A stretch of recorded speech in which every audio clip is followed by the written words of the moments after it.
there we go. Eunice, can you hear us okay?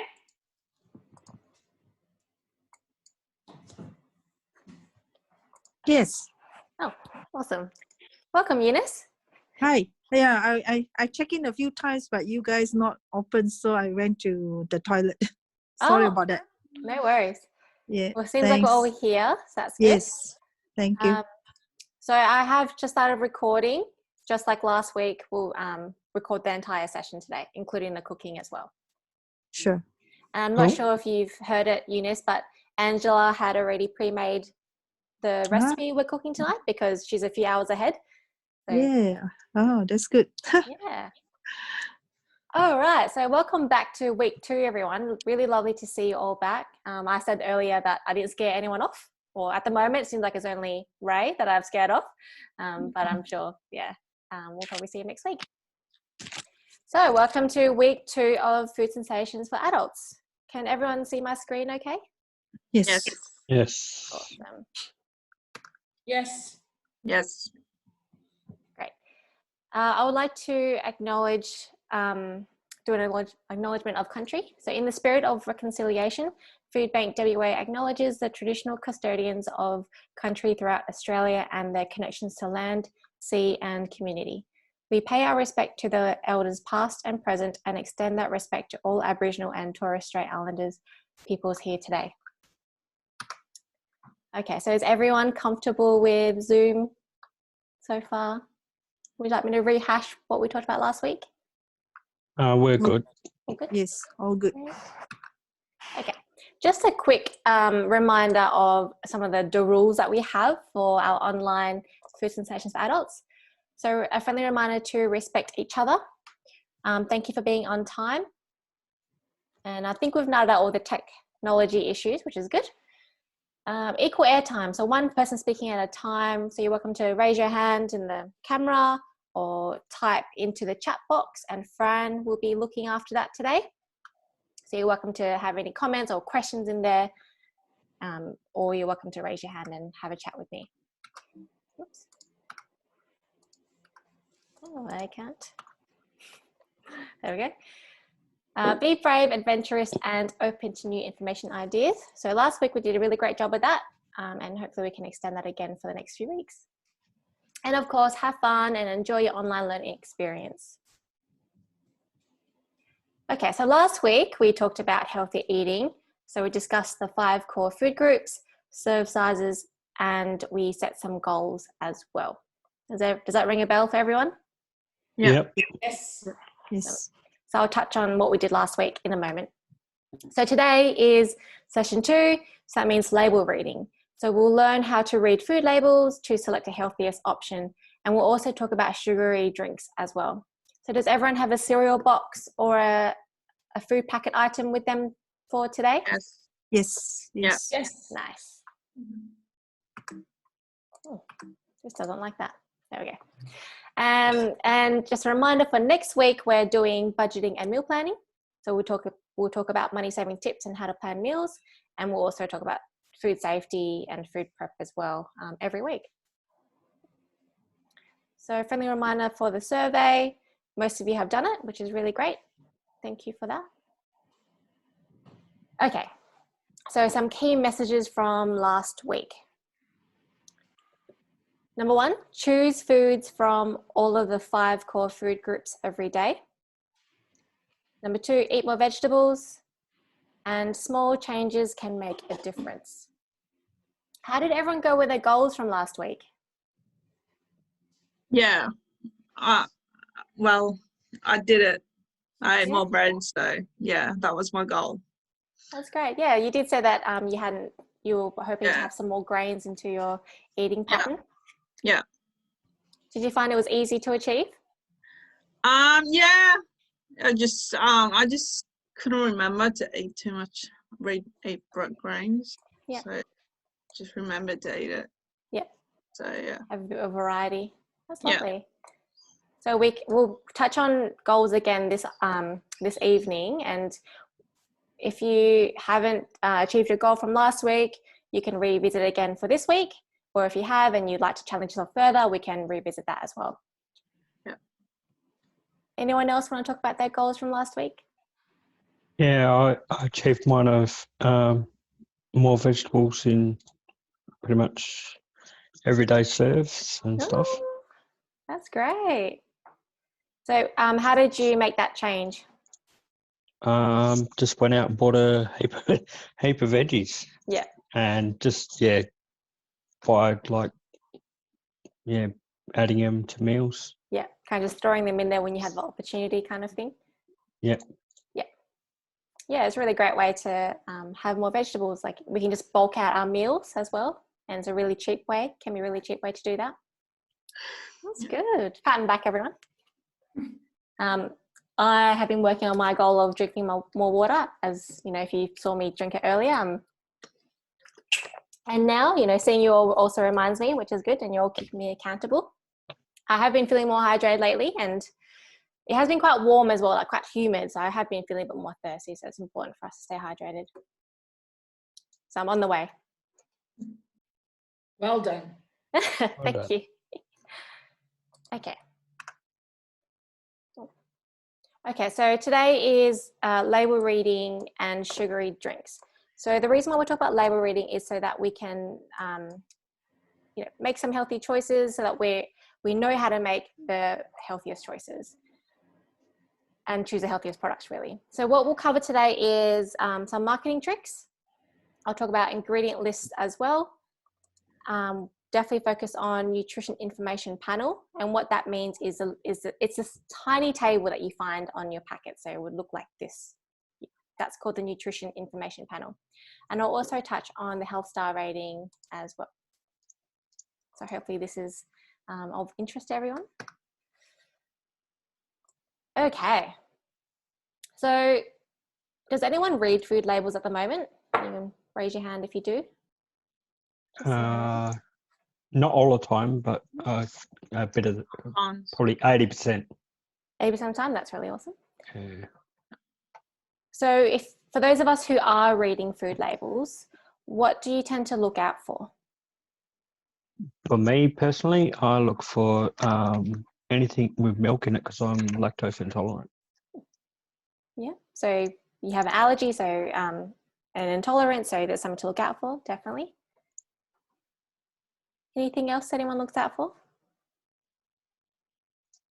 I sometimes look at the sugar content. So I'm allergic to sugar. I only just recently found that out. So yeah, sometimes I look at the label for sugar now. Now I do now. Yeah. I didn't used to, but I do now. Yeah, so once we find out we have some intolerances or allergies or some things that we're concerned about, it's something to look out for as well. Yeah. Angela, was that you about to say something? Sorry? Was that, oh, no. Sorry, I thought you were about to say something before. No. All right. When we're looking for particular items on food labels, do you tend to find it a bit difficult understanding it or looking for what you're looking for? Sometimes it doesn't have that particular label on it, like people look for. Yeah. Yeah. So sometimes it's hard to find the label that you want. Yeah, so sometimes we don't really understand what it's saying, or maybe it doesn't have a particular allergen that we're looking out for. Is that? Yeah. Yeah. So we'll definitely talk about some of the main allergens and break down nutrition information panels. And we'll definitely talk about focus on the best choices for really great health for everyday consumption as well. Yeah. All right. So that's what we'll do. So what would tend to make you want to buy a product? What is, besides looking out for sugar or looking out for intolerances, what are some words or pictures that grabs your attention? For me, it's mainly like, as this one here is like made with whole grain or not so much no artificial colours and flavourings, but yeah, that. And I've got to be careful with sources of protein, because a lot of the protein actually added into products is whey whey protein, which does not help. Which is a dairy derivative. Yep. Yeah. Yeah. So, Anything else that? Sorry, who was that? I think that was Angela. Yeah, just when it says low in sugar or like fat free. Yeah, so looking out for that, is that something that you're interested in or something you're concerned about? It's just something that, you know, is fairly obvious. Like it's something that they oftentimes use to try and sell things. Yeah. So it's really clearly on the front of the label. Yeah. So we, all these examples that I have on the screen, plus many more that I don't have on the screen, they're considered as marketing tricks as well to try to get you to buy a product or try to capture a particular audience. So some of these things might be of interest to you, but some might not be. So it really just depends on the person and what's important to the person as well. So yeah, so something might say it's 99% fat free, but then what is it comparing itself to? So one of my favorite examples is marshmallows. So yeah. So on a marshmallow packet, it'll say it's, you know, over 90% fat free, but then what is it? Well, it's 99% fat free, but what is it mostly made out of? Sugar. Yeah. So it's a matter of being able to understand what it is that it's trying to tell me, and yeah, what am I comparing it to? Because yes, it is true, it's 99% fat free, for example, but then there's something else in there as well. Now some people might be looking for more protein or more fiber, or looking for particular whole grains, so that would capture their attention as well. So this is part of like marketing techniques and tricks that companies do use to try and get you to buy the product. You know, they don't just use words, so I call these buzzwords because they're words that, you know, capture your attention. Or they, you know, they might use different colors or different kinds of fonts. Yeah, there's lots of different things that's completely out of my area of expertise. So I call that, like, you know, marketing psychology. That's what I kind of think of it as. Yeah. Is this something that has been something that you've been interested in before? Like thinking about what's capturing your attention and why?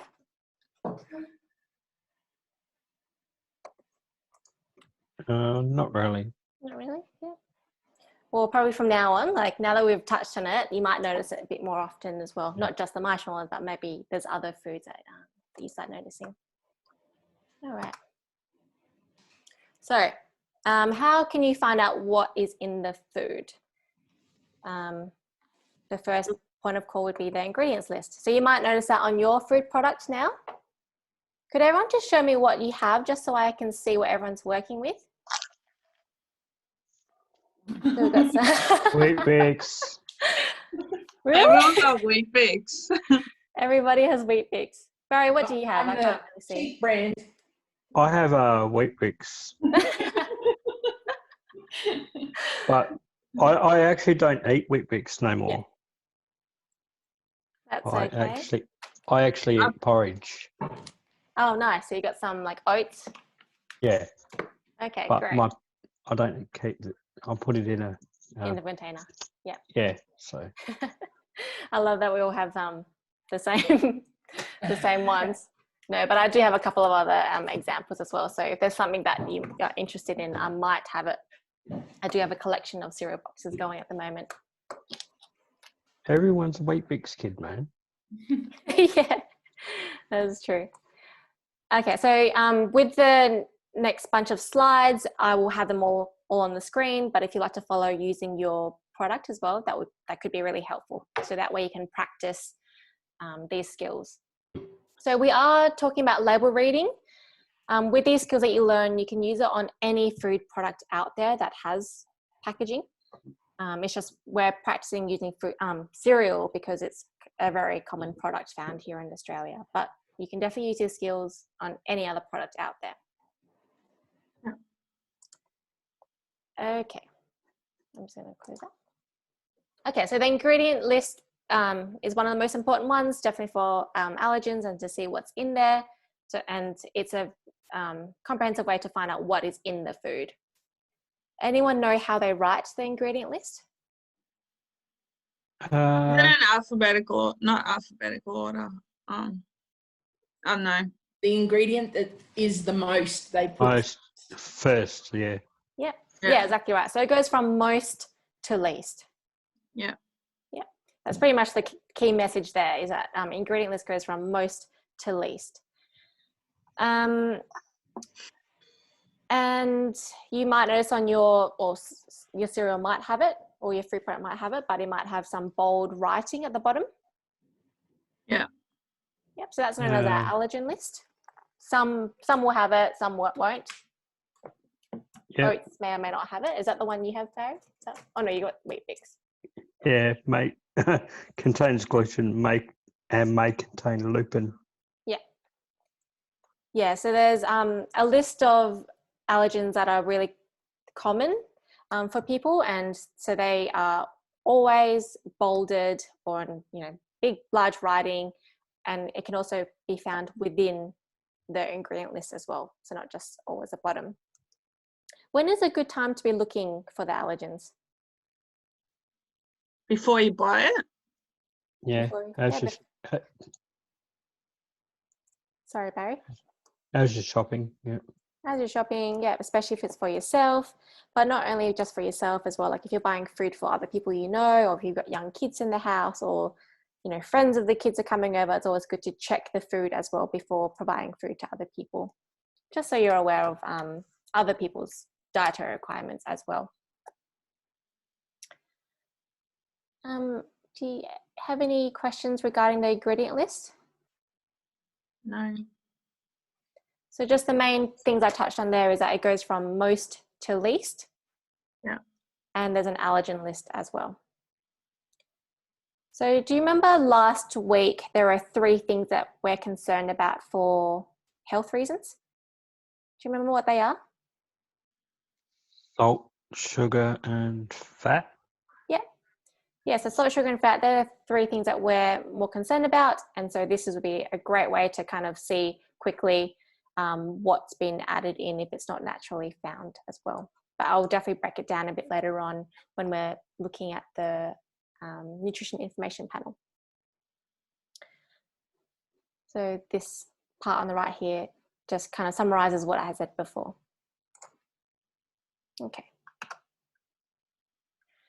Okay, now if you want to follow on with your nutrition information panel, there are 3 things that we'll be looking at today, and that is serve size.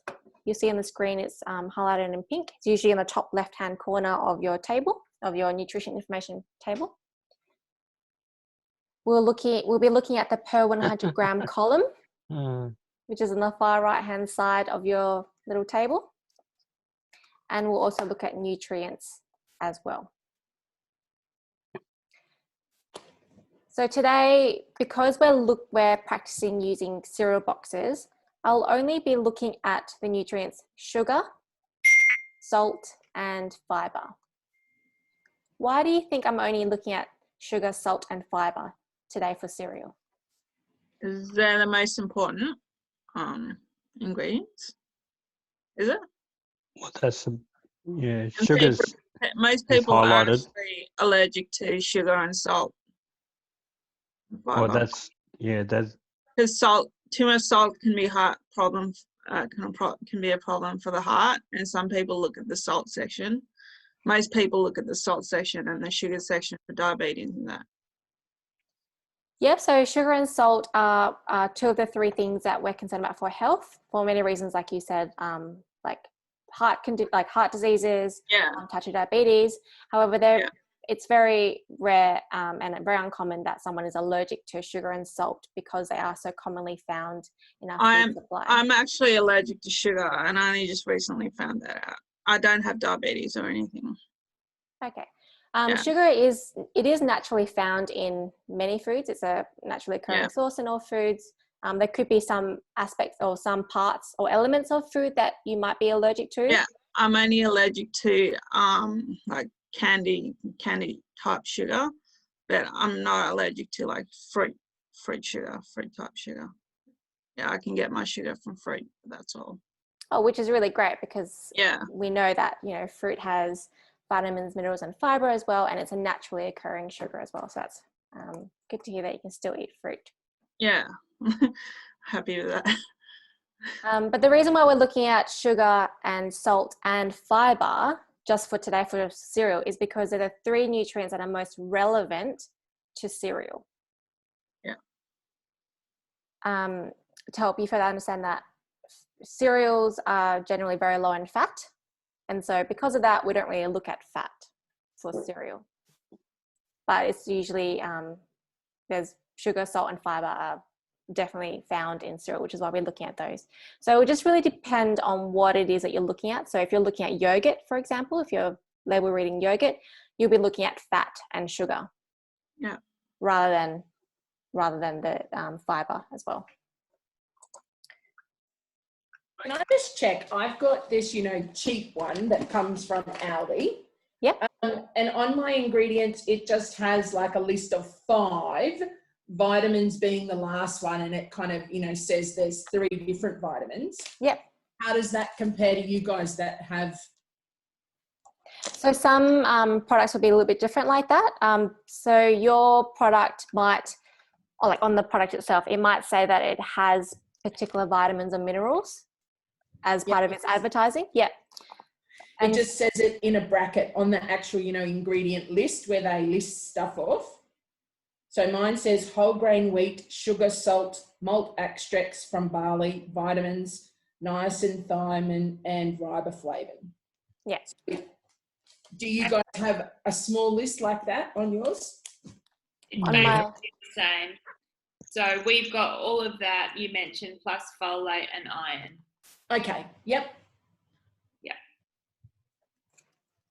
And you'll notice that depending on the product that different nutrients are highlighted as well. Yep. And that's usually because on the product itself, if they're advertising or claiming that they have particular nutrients, then they have to have that in the nutrition information panel and in the ingredient list. Yep. Okay. Sense. So what are the recommendations? You will get a hard copy of this in the mail in a few weeks' time. But this is our label reading. This is a label reading card that we use for all products. So this could be your best friend when it comes to label reading. So what we're going to do, I'll break it down first and then I'll give you all practice for your own products. So this label reading card has all different nutrients. But remember today, we're only looking at sugar, sodium/salt, so the same thing, and fiber. So how we use it is that it's color coded. So kind of like a traffic light system. Green is always best choice. Orange is okay sometimes, and red is poor choice. Does this make sense so far? Yes. Yep. Yeah. Awesome. So I tend to keep this in my purse or my phone cover. That way it's always ready to go. And then after a while, you kind of memorize it after a little while of using it. Okay. So when it comes to, we won't be looking at fat today, but just to let you know, how it's broken down is total fat, and then what we really focus on is saturated fat, because that's the kind of fat that's more harmful to our health. So for cereals, you probably wouldn't find that too much in your cereal product, but you might find it in other food items.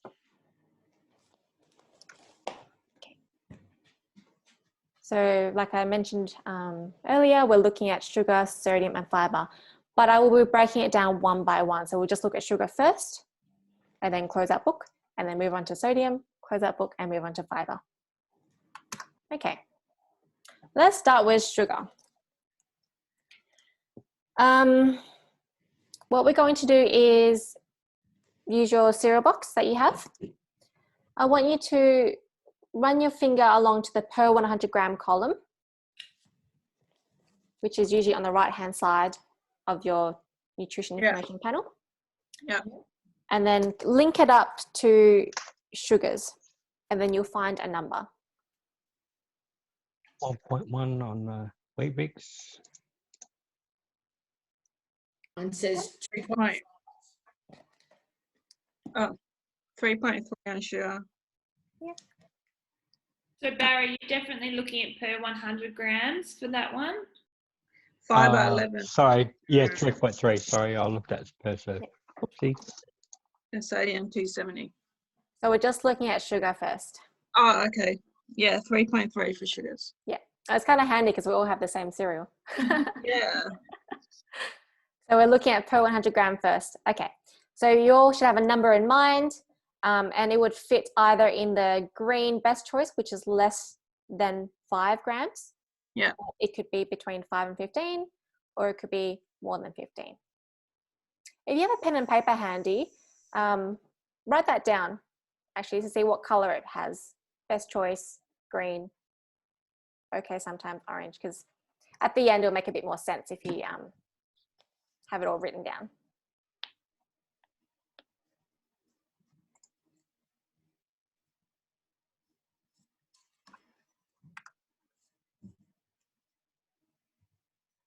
So I have an example on the screen now, just in case you're having a little bit of trouble there. So we're looking at the sugars and we're using the per 100 gram column.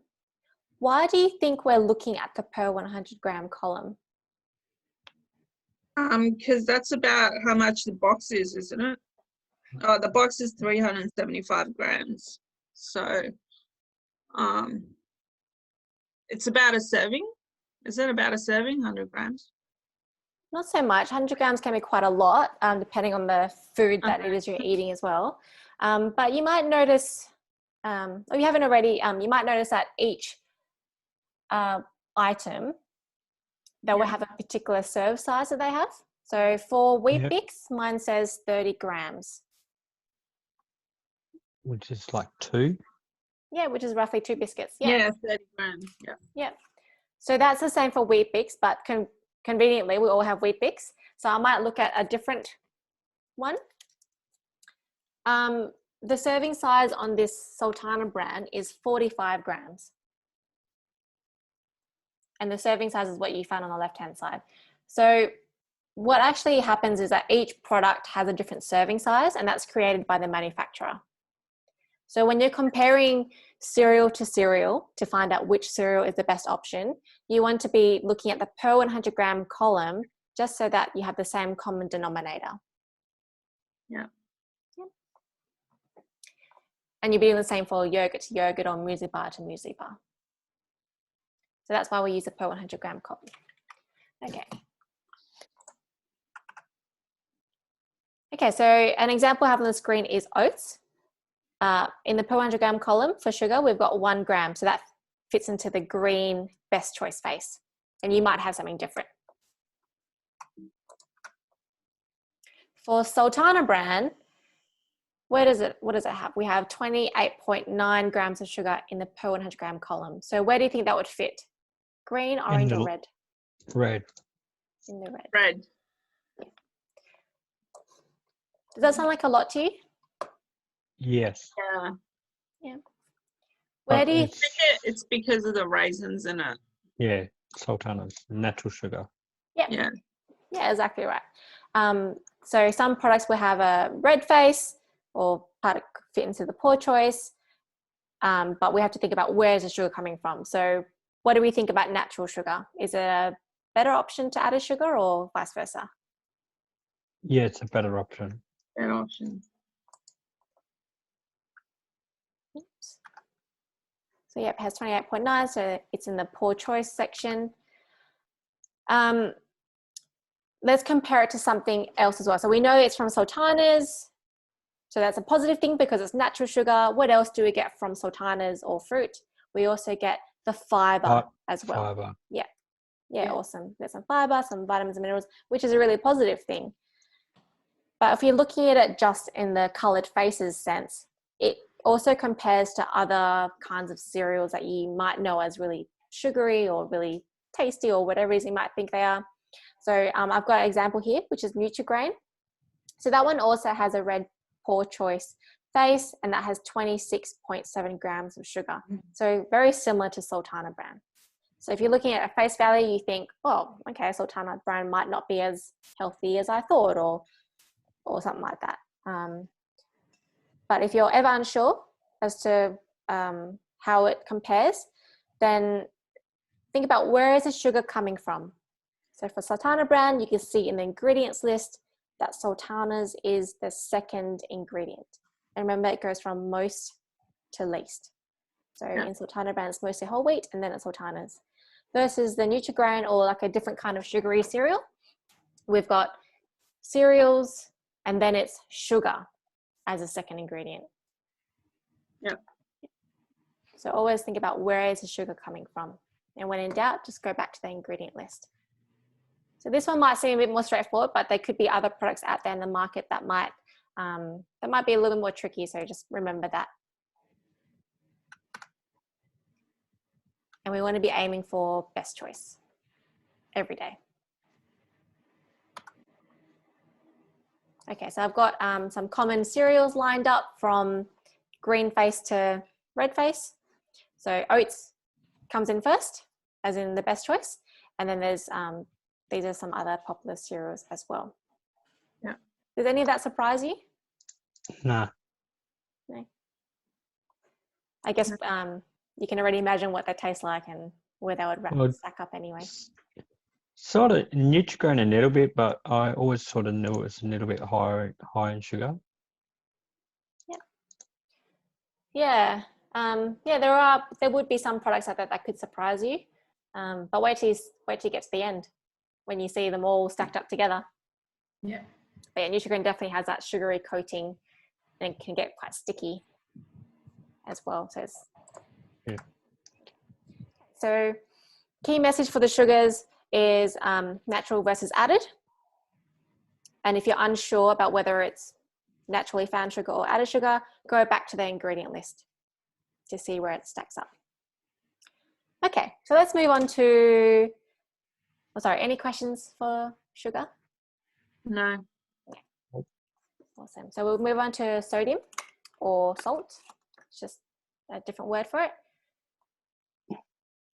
Do you, when you think of cereal, do you think it's usually a high salt product? No. Not really. No. So what do you think salt is used for when it comes to cereal? Preservative.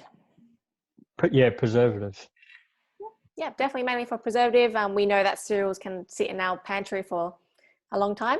So it's definitely a common preservative used, and we know that salt is also used to help enhance flavor as well. So it's a combination of that. And we know that salt is one of those nutrients that are harmful to our heart health, or health in general, more specifically heart health and other diseases as well. So Hypertension. Hypertension and hypertension. Yeah. It's not good. So high blood pressure. High blood pressure. Yeah, exactly right. Yeah. So we want to be aiming for a best choice, really, which is less than 120 milligrams. So milligrams is smaller than grams, and then there's okay sometimes, and then poor choice, which is more than 400 milligrams as well. So I want you to do the same thing that you did for sugar, but for sodium. So looking at the per 100 gram column and finding a number for sodium.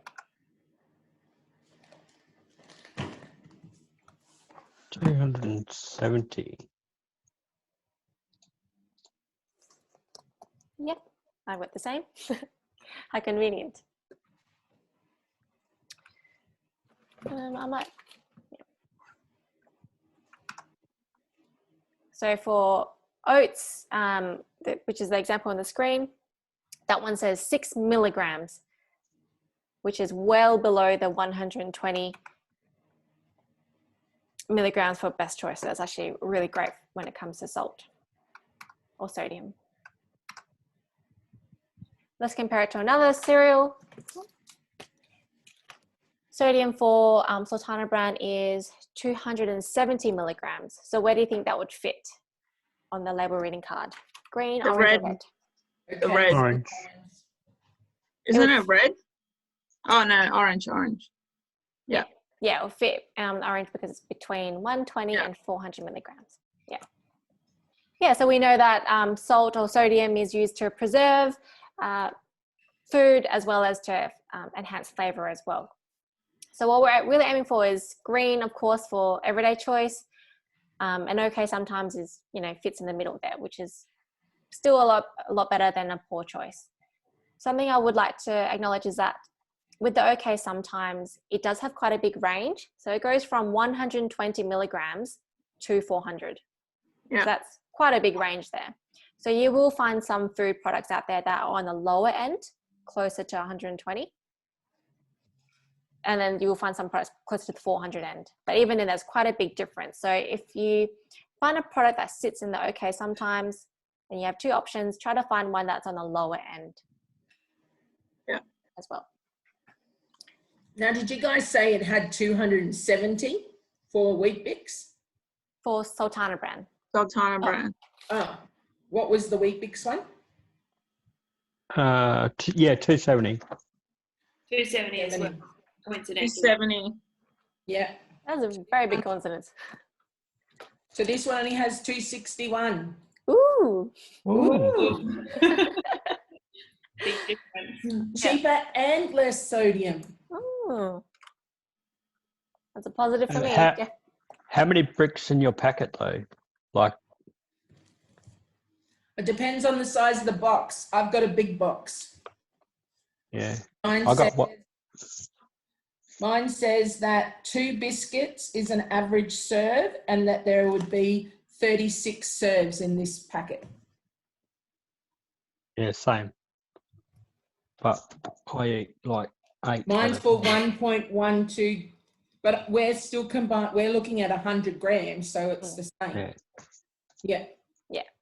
Yeah. So the serve sizes is what is written and recommended by the company, but however, what we actually eat can differ to the serve sizes on the packet. Yeah. As well. But yeah, when it comes to price, depends on where you buy, how many you buy, brands as well, and we'll definitely touch on those next week. Yeah. Okay. Coincidentally, Sultana brand has the same amount of sodium for Wheat Bix for standard, or, you know, this branded Wheat Bix. And we're aiming for green, but if it's an OK, sometimes try to aim for the lower end as well. Yeah. So how does sodium line up? Oh, sorry, I just dropped something. Dropped my card. How do they line up? So Oats is the winner so far, and then Sultana brand and Wheat Bix is lining up together, but Wheat Bix would have a green for the sugar. So at the moment, we've got 2 faces because we've looked at sugar and we've just looked at sodium. So by the end of this activity, we're going to have 3 different colored faces. Yeah. Does this surprise anyone so far when it comes to the sodium? No. These cereals? I find rice bubbles can be quite what's the word I'm looking for? Deceiving, yes. Because you wouldn't think that rice bubbles would have that much sodium, but it has 415 milligrams of sodium. So it's quite a big chunk of sodium in there. Okay. Any questions for sodium? No. So sodium is used to preserve as well as to enhance the flavour. And we want to minimise the amount of sodium we have in our food, especially our packaged items, as much as possible. So we're going to look at fibre. Now, if you follow me with the screen here, for fibre, it says, choose high fibre. Use the per serve column and choose more than 3 grams of fibre per serve. So which column on the nutrition information panel do you think we'll be looking at? Do you think we'll be looking at? Wheat Bix. The first one. The first one? Yeah. First one, which is usually per serve. So we're not looking at per 100 grams, which is what we've been doing for sugar and salt. Fibre is the only exception to the per 100 gram rule. And it tells you all on here, which I will send to you as a PDF version, and I'll send you a hard copy as well in a couple of weeks. Yeah.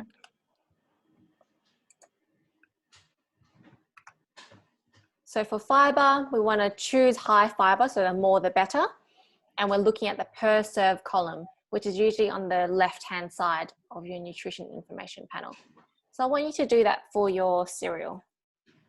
It could say dietary fibre, it could just say fibre. And you're looking at the per serve column. 3.4 grams. Nice. 3.4 grams. That's more than 3 grams. So that's good. 3.3 grams for the small box. Yeah. So yours has more fibre in it as well, Angela. Woohoo! Boxes. Yeah. Very, very minimal, but yeah, it definitely is beating it so far. Okay, so remember, it's not the percentage, because sometimes that can be a little bit confusing, but we're looking for grams. So if it's more than 3 grams, you get a green best choice face, or if it's less than 3 grams, which you might find in other cereals like Fruit Loops or Nutrigrain, then it gets a red face. So remember to write down what colored faces you have. Larissa. Oh, yes, Eunice? Yeah, I got a question. I'm having the rice bubbles, Kellogg's, and you know the fiber, I'm so shocked. It's only 0.8 grams. Less than 1 gram. Yeah, I'm sure that is very surprising. Well, in a way. But yeah, if we think about it, it's just puffed rice. Yeah, so unfortunately it does have very low fiber. It's high in sodium or salt, and it's also high in sugar as well. Yeah, so unfortunately it's not, doesn't have any best choice faces. Not good. Change your cereal. I know, I didn't know until now.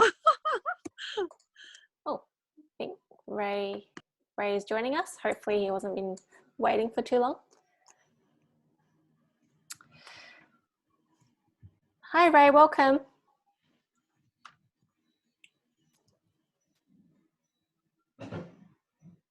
And it's a really great point, Eunice, when it comes to rice bubbles. Something that I remember as a child as well is we used to use rice bubbles as treats. So like you used to make it with chocolate or and added even more added sugar to make like Rice Krispies treats as well. So it's even like increasing the amount of sugar and salt in there as well, because it's quite a tasteless kind of bland item. Hi Ray, are you there? I'll just keep going, and then Ray, if you happen to type into the group chat. Hello. Hello. Hello to everybody. I'm sorry. I couldn't get in. Yes.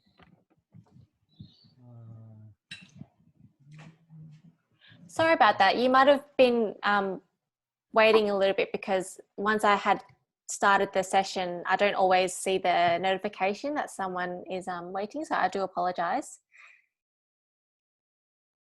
But you're here now, which is great. Welcome, Ray.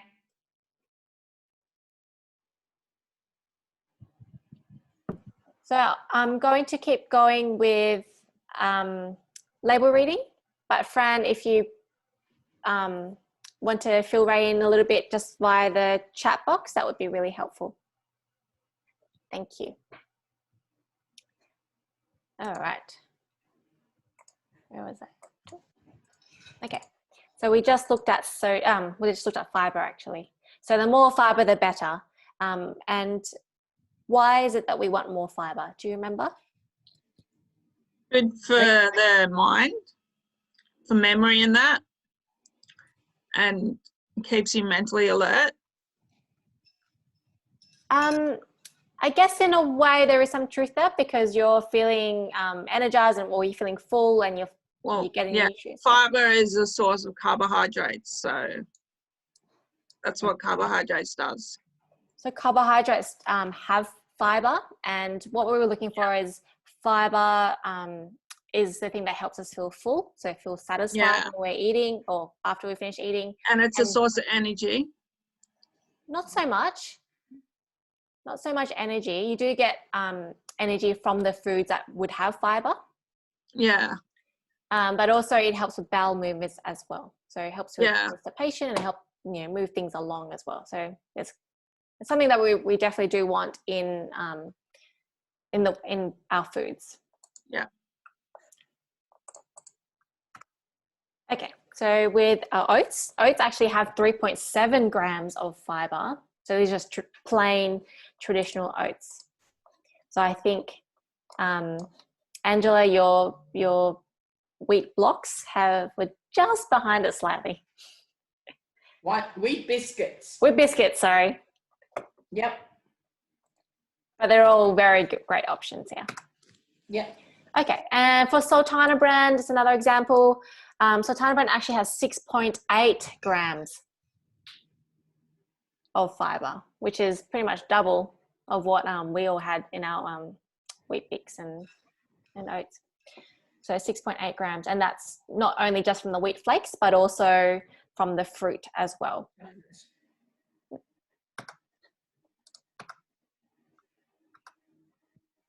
Okay, so yeah, definitely choose high fiber, and we're looking at the per serve for that one. Okay, so what I have here is the lineup of different cereals for fiber. So Fruit Loops at the moment is the worst, which is 0.7 grams. So it's less than 1 gram. And then it's Rice Bubbles. Nutrigrain only has 2 grams. Oats and Wheat Bix is around 3.7. And then Sultana brand has the most at the moment, which is 6.8. So you might notice the red face as well. That's for sugar, and that's mostly from the fruit. So, but that also has fiber and vitamins and minerals as well. So in an ideal world, I would love to give that an orange face, because comparing that to Nutrigrain, you have to think about where is the sugar coming from. Any surprises there? Not really. No. Except for when Eunice mentioned the Rice Bubbles. I thought that was a big surprise. Okay, so overall though, how do they line up? Oats is the winner with 3 green faces. Wheat Bix would be in the middle there as well. I think for sodium, it would have a bit of an orange face, but lower to mid-range for sodium. And then it goes Sultana brand, Rice Bubbles, Nutrigrain, and Fruit Loops and Cocoa Pops is down on the end where it's not recommended for every day, definitely. Yeah.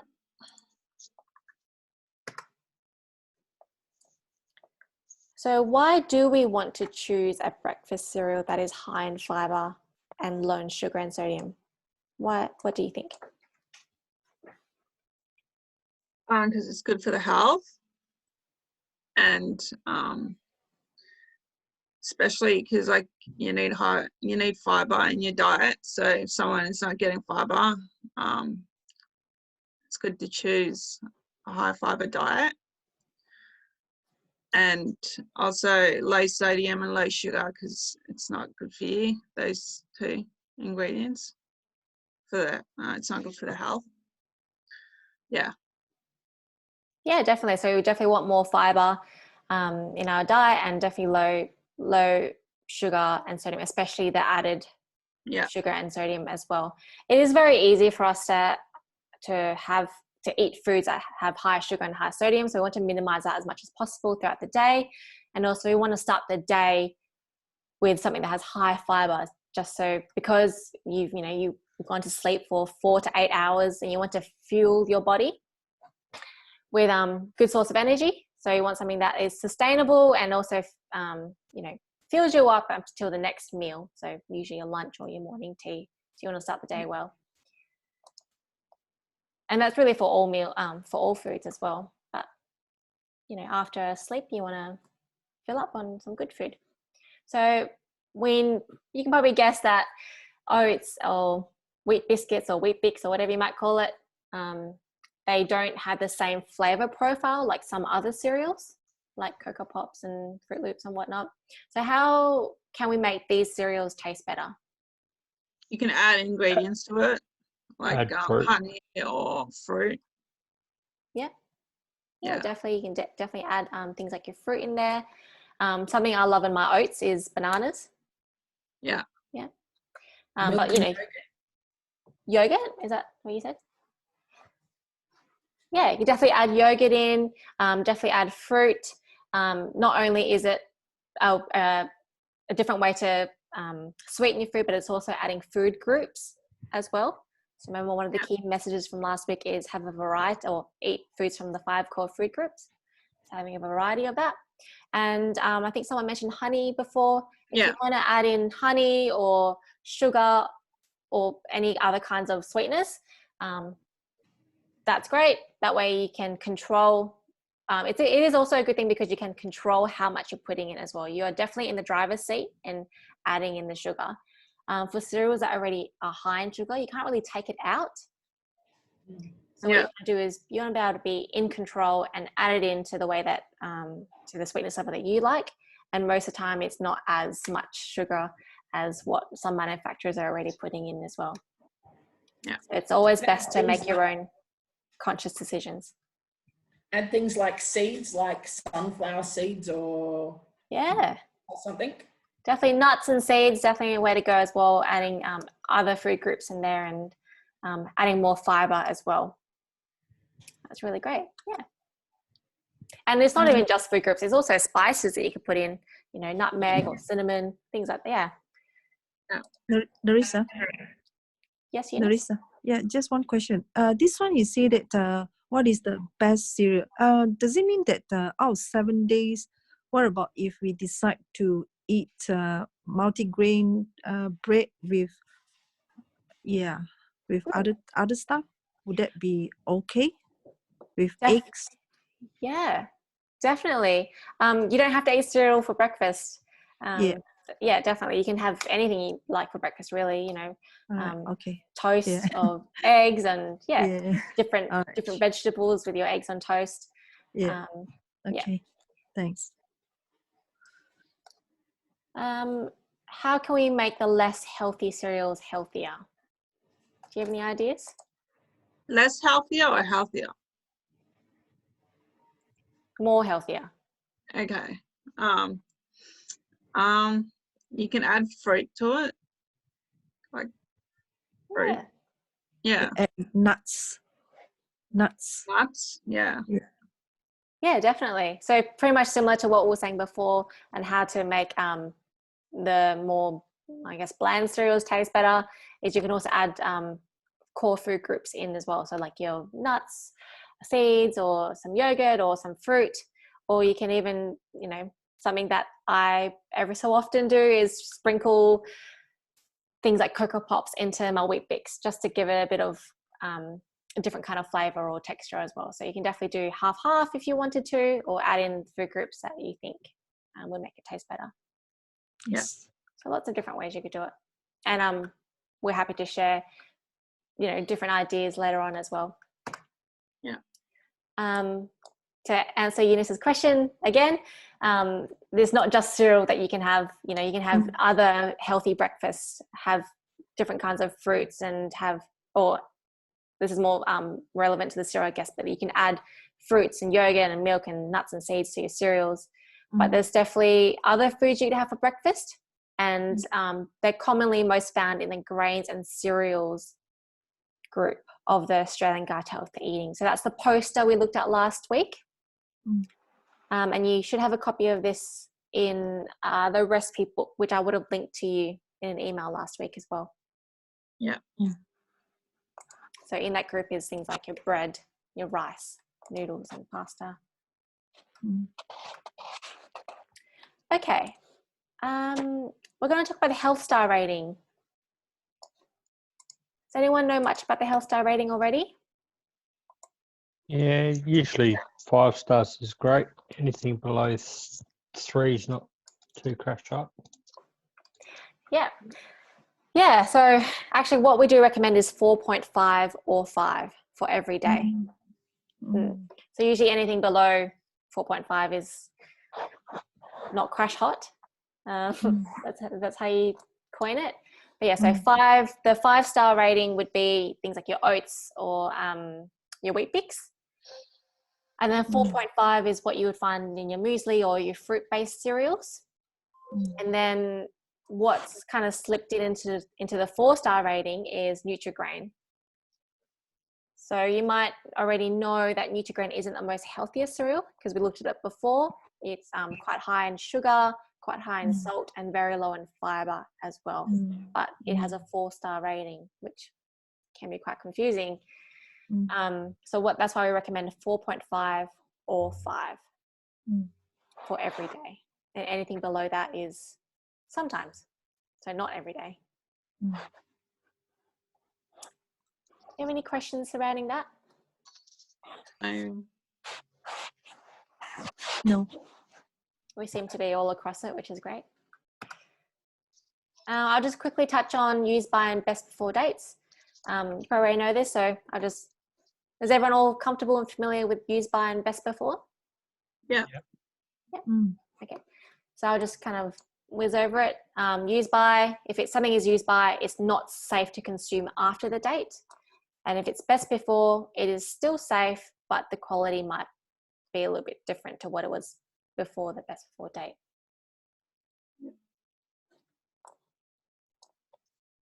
Everyone's read that slide? Yeah. Yep. Okay. So why is it a good idea to read food labels, and why are we talking about it? Well, it gives you the power as a consumer to choose the healthiest product for yourself and your family. If you weren't looking at food labels before and you like to start, I recommend looking in your own pantry first. Otherwise, you might end up like Fran and I, and you'll find us at the grocery store for like 4 hours at a time because we're just looking at food labels. Yes. So yeah, start in your own pantry. Find a product that you like and you love, and then, we are creatures of habit, so we tend to buy the same food over and over again. Narissa? Yes. Yeah, I have a question. Just now you mentioned about the best by or use by date. I noticed that lately there's a lot of these like tomato sauce and from Italy. I can't even find the use by date or best by. They just have a number there, a series of number. How do we read that number? Okay, there are many products that are made that don't really have a date in there because they're designed to last a very long time, like years and years on end.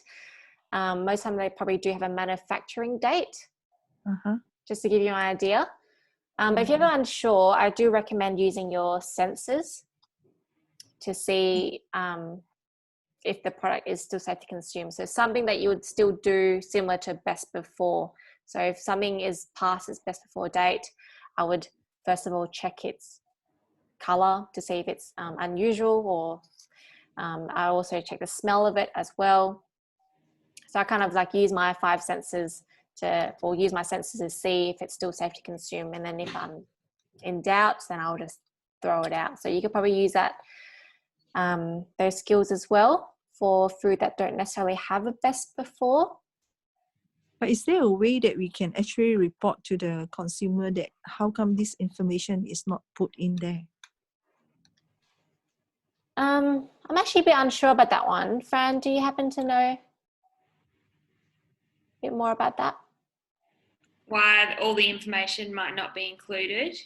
No, they don't indicate the best before or the use by date. Things like the tomato paste, those, what do you call it?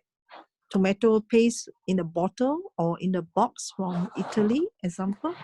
And also some pasta or spaghetti, which are imported. Technically, they should have that information. So I suppose some companies might import foods, and really they should be abiding by the standards set by Food Standards Australia, New Zealand. So if they were audited, they might be in a bit of trouble because by our laws, those things should be included. Otherwise, it might be, I'm sure you've had a very good look, but maybe it's hiding somewhere, or it's sort of written in a bit of an obscure way. Or if something lasts for more than 2 years, they don't have to include it. So for some canned products, they don't have to include a use by date, or because they last longer than that. All right, thanks. Yeah, sorry, I hope that helps a little bit, Eunice. I think Yeah. I think I should stop buying it. Just don't continue. Yeah, there's Yeah. that's definitely something to consider as well. You know, buying imported food, which you know, in their country of origin, they have different regulations to Australia, or buying locally. Yeah, that's right. And the next question I would like to ask, can I ask one last question on this aspect? Can I? Oh yes, of course. Yeah. Yes. Yeah, I just bought a packet of you know, the rice vermicelli from China, and the product says that it's 99% make of rice and 1% water. But when I start cooking it, and it just takes so long to get softened, and when I start talking about it, someone mentioned that maybe there's some plastic added in. Is it right for manufacturer to put in something and not listed it down in the ingredients? No. So really, they shouldn't be, you know, withholding information on the packets. But again, with imported food, the regulations within the country or is very different to Australia. So with Australia, we do have a very strict organising body called FSANZ, which is short for Food Standards Australia and New Zealand. So we're quite strict with all our foods and how we label food and what's required for food products. But I can't say the same for countries outside of Australia.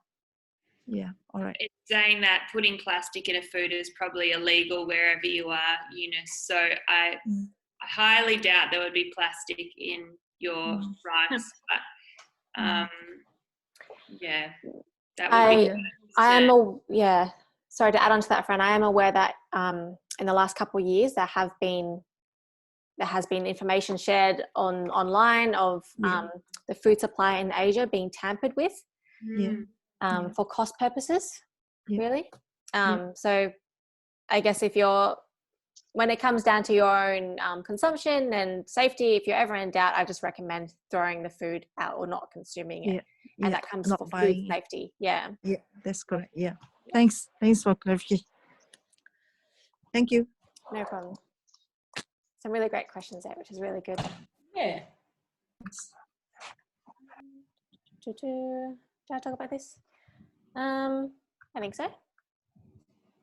So reasons why we should be looking at food labels. Okay. Oh, questions? Any other questions? I think we just covered quite a few, which is no questions. No questions. All right, let's see what's next. All right. We do have another small activity to go through. How about let's stand up for, let's have a 3-minute break. What time is it? 3-minute break, just stand up and kind of shake it off and have a drink of water. And it's 6:08 p.m. for me. Let's reconvene at 6:10. Okay. So it's 2 minutes away. All right. Have a shake.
Can we just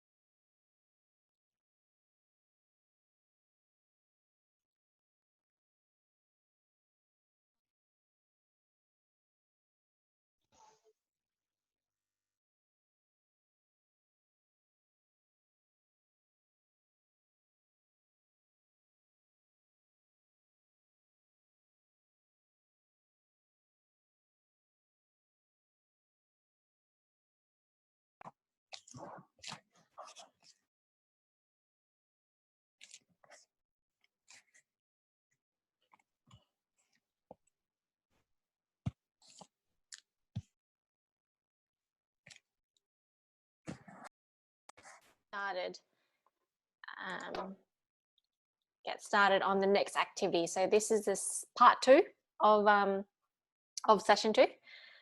So we're going to be looking at how much sugar is in that drink. So I'll talk about lots of different popular bottled drinks out there in the market, and not to say that, you know, don't ever drink sugary drinks. It's more about knowing about what's in it and making informed choices.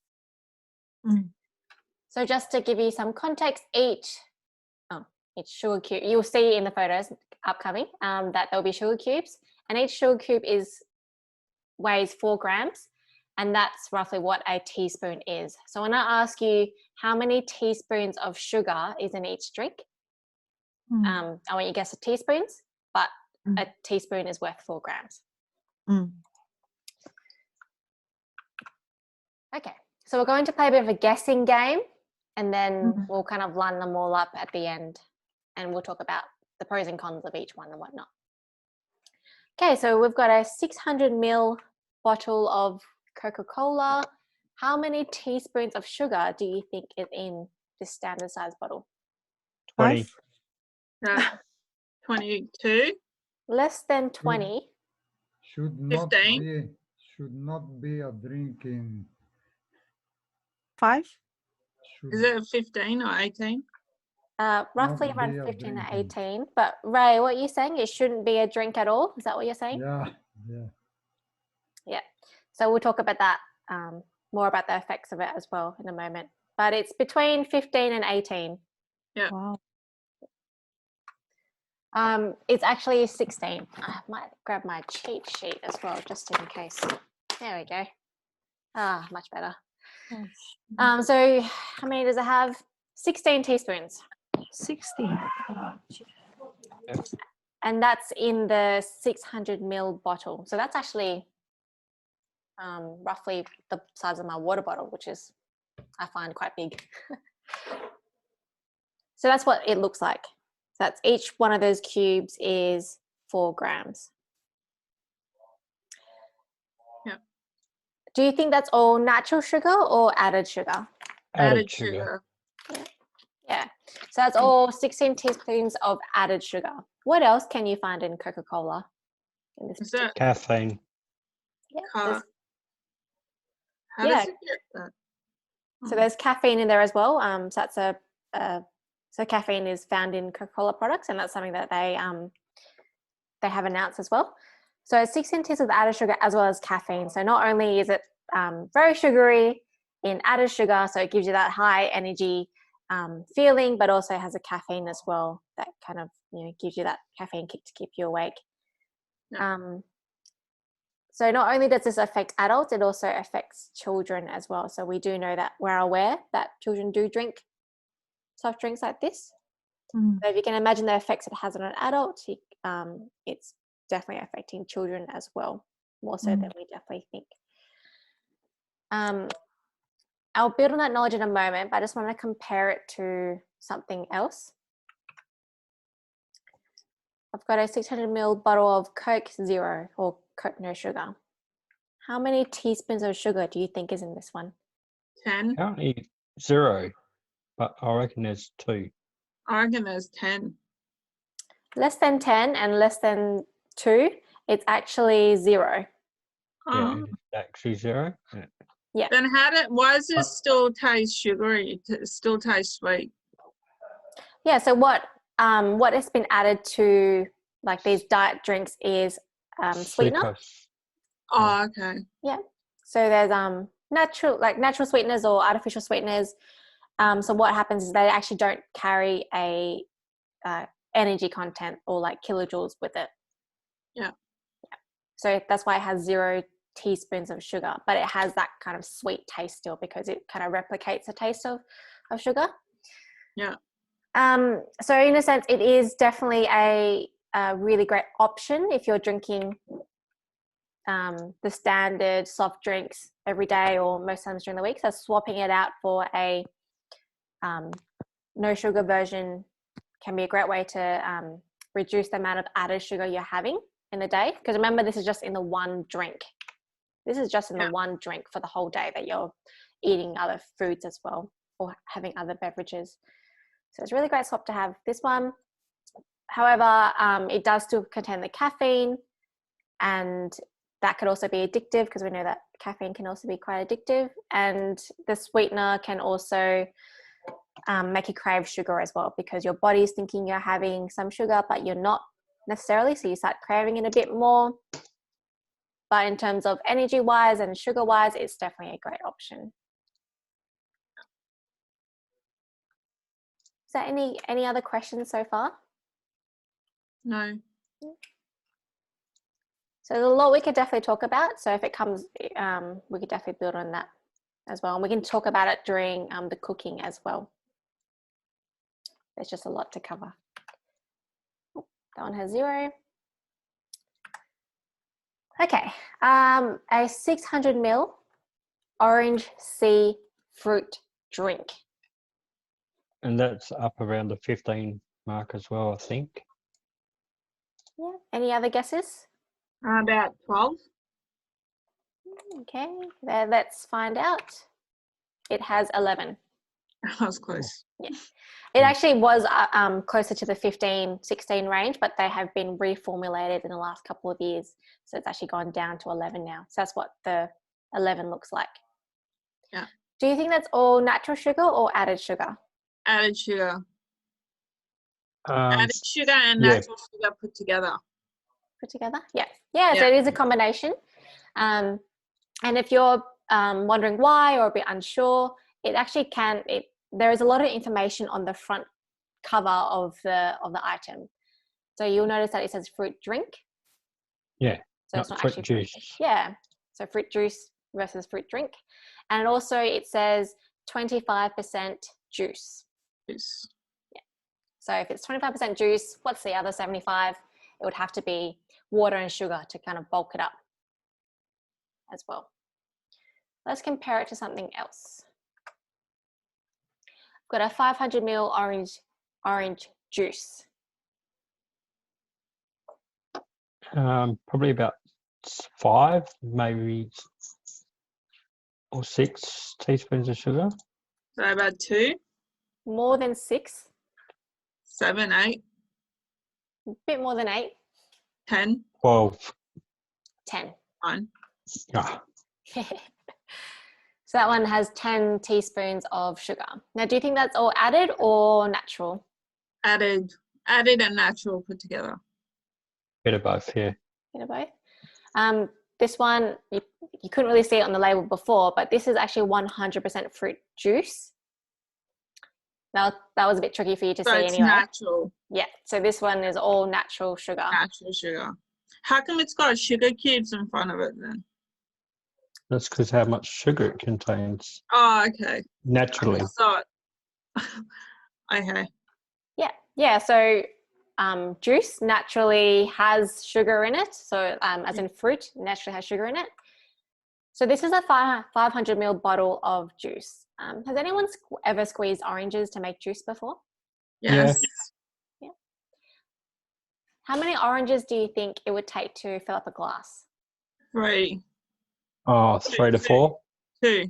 If it's big ones, if they're big ones, 2. Yeah, it depends on the oranges and depends on the glass size. Is that what it's really coming down to? Yeah. Yeah, so it depends on the orange size, depends on the season, depends on how juicy they are, depends on the glass size, lots of variables. But we do know that it takes many pieces of fruit to fill up a glass. And if you're unsure about it now, I recommend you giving it a shot to see how many oranges it takes to fill up a glass. So in this, I guess 500 ml, that's probably a pretty decent sized glass. I don't know, I'd probably say around 8 oranges to fill up a decent sized glass. Depend on the season or where you pick your fruit from. Yeah. So that's quite a lot of oranges to go through. Do you remember how many serves of fruit is recommended for us to eat in one day? 2 serves. 2 serves a day. Yeah, so it's recommended to have 2 pieces of fruit in a day, and in a bottle, in a pretty average size bottle that you can buy at the store, there's definitely more than 2 serves of fruit in there because you're squeezing the juice out as well. So when it comes to juice, you're actually missing out on the fiber that you would get from eating a piece of fruit. And it's definitely easy to overconsume juice as well because, once you have that first few sips of juice, you just want the whole bottle. So it's definitely easy to overconsume. So just comparing this one to the last one, this one is fruit drink, which is mostly added sugar and some naturally found sugar. But then with 100% juice, it's all naturally found sugar, but the concentration of it can be very high because the amount of fruit that they've squeezed to get it into a bottle. This is a better option though, even though it's still high sugar, because it also has the vitamins and minerals that the fruit drink doesn't necessarily have. Yeah. But what's better than having fruit juice? If you Water. still want water. But what if you wanted your juicy fix, your fruity fix? A piece of fruit. Yeah. Piece of fruit. Yeah. Yeah. Have your piece of fruit. Have your piece of fruit over the juice. Yeah. And if you're really fighting yourself for that, think about, sitting down and eating 8 oranges in one go. You might feel a little bit sick. So it's a reason to think that most of the fiber is gone from juice. Okay. Next one is 600 ml sports drink. How many teaspoons of sugar do you think is in here? Maybe 6 or 7. About 8. Bit more than 8. 10, 11. Less than 10. 9. I said 8. 9. Oh, yeah. This one has 9. So this is like the sports drink. Who do you think this is advertised towards? Like, who's it targeting? Athletes and people who work out and do sport. Yeah. Yeah. Yeah. And that's mostly for its, because it contains electrolytes, and that's why they target athletes or people who exercise a lot. So yeah, I do know a lot of people who are not athletes, but they consume this every day. So that is 9 teaspoons of sugar that they're just consuming in addition to everything else that they're either eating or drinking throughout the day as well. So unless you're exercising for more than 90 minutes in a day, like intense exercise, then you probably don't really need to drink sports drinks. Yeah. But something that these sports drinks do focus on is that they contain electrolytes, which is another way to think about it is vitamins and minerals. So where else can you get vitamins and minerals if not from a drink? Fruits and vegetables. Yeah, so just eating your fruits and veg, having your calcium from your dairy, and just eating foods from the 5 core food groups really. So if you're having a variety of different foods throughout the day, you're getting all the electrolytes you need, especially if you're not intensely exercising every day. But if you do like the favorite, you can get the no sugar versions. So thinking about soft drinks as well with no sugar, no added sugar versions. All right, next one is a 500 ml iced coffee. Probably about 10 again, maybe. Where's my cheat sheet? Just around 10, yeah. So this one has 11. Do you normally add 11 teaspoons of sugar into your coffee, into your iced coffee? No. No, No, not so Don't. much. don't drink coffee. Oh. Yeah, I don't drink coffee either. Or maybe your teas or something then. Yeah, I drink tea. Yeah. I don't have sugar in my tea though. Oh, that's Yeah. great. Yeah, so a lot of these bottled drinks, they definitely have a lot of added sugar in there in addition to some naturally found as well. So it is a milky based drink, so there is some natural sugar, and I say some natural sugar from the milk, which is known as lactose. Yeah. So you might be familiar with that. But yeah, definitely a lot of it is added sugar. So it has a very sickly kind of sweet taste. So if you haven't, tried it before and you're curious, definitely see how sweet it is compared to the ones that you make at home. So not only does it have a lot of added sugar, but it also can be quite pricey as well, buying bottled drinks. So if you wanted to join iced coffee, you could make your own. Yeah. For a fraction of the price, and also if you want to add in your own sugar, you can as well, just like you would to your teas. Yeah.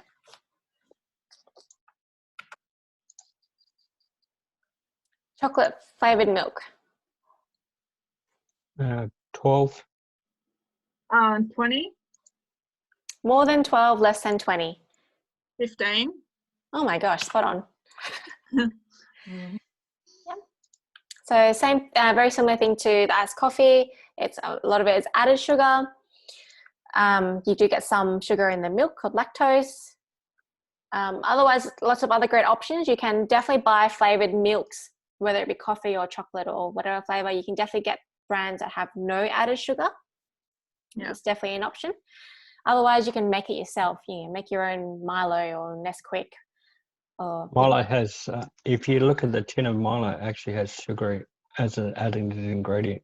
Yeah, definitely. It definitely has a lot of sugar in it. So it's a matter of how much Milo you put in as well. So there's recommendations on the tin to, I think it's only 2 teaspoons of Milo per 1 cup of milk. That's the recommendation. I definitely know people, including myself, I just kind of load it on and make the Milo crust. So that's something different. But that's a conscious decision that you can make as well. But Milo does make a reduced sugar version. I can't remember what it's called now, or how much. I think it's 30% reduced sugar or something like that. Yeah. Haven't seen that. Yeah, I've definitely seen it at my local store, and I think Fran, you might have it, or someone in the office might drink it. But yeah, there is a reduced sugar version for Milo if you're a big Milo drinker, which is really great. Okay, so another little kind of fruit juice drink, probably more targeting young children. So a pop top. How many teaspoons of sugar do you think is in here?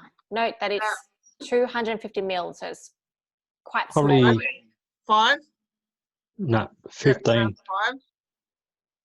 Less than 15, less than 4, less than 5. It's actually 4 teaspoons. So this is quite small. So it's like, that size compared to a bottle that would be. So this is like more children's size and definitely aimed at children. So that's 4 teaspoons of sugar in a small pop top that is really targeting children. You might have noticed before that it says 35% fruit juice. So it's not even all real juice as well. And this is for children. So that's quite a bit of added sugar for children as well. Just to give you some perspective, for an adult, it's only recommended that we have between 8 to 12 teaspoons of added sugar in a day. 8 to 12 teaspoons of added sugar in one day. And, in many of these drinks, they've got more than 8, more than 12 teaspoons of sugar in just the one beverage. So it can be very easy to overconsume. Larissa? Yes, Eunice? Yeah, the teaspoon that you are referring to, does it mean is a level 3 teaspoon?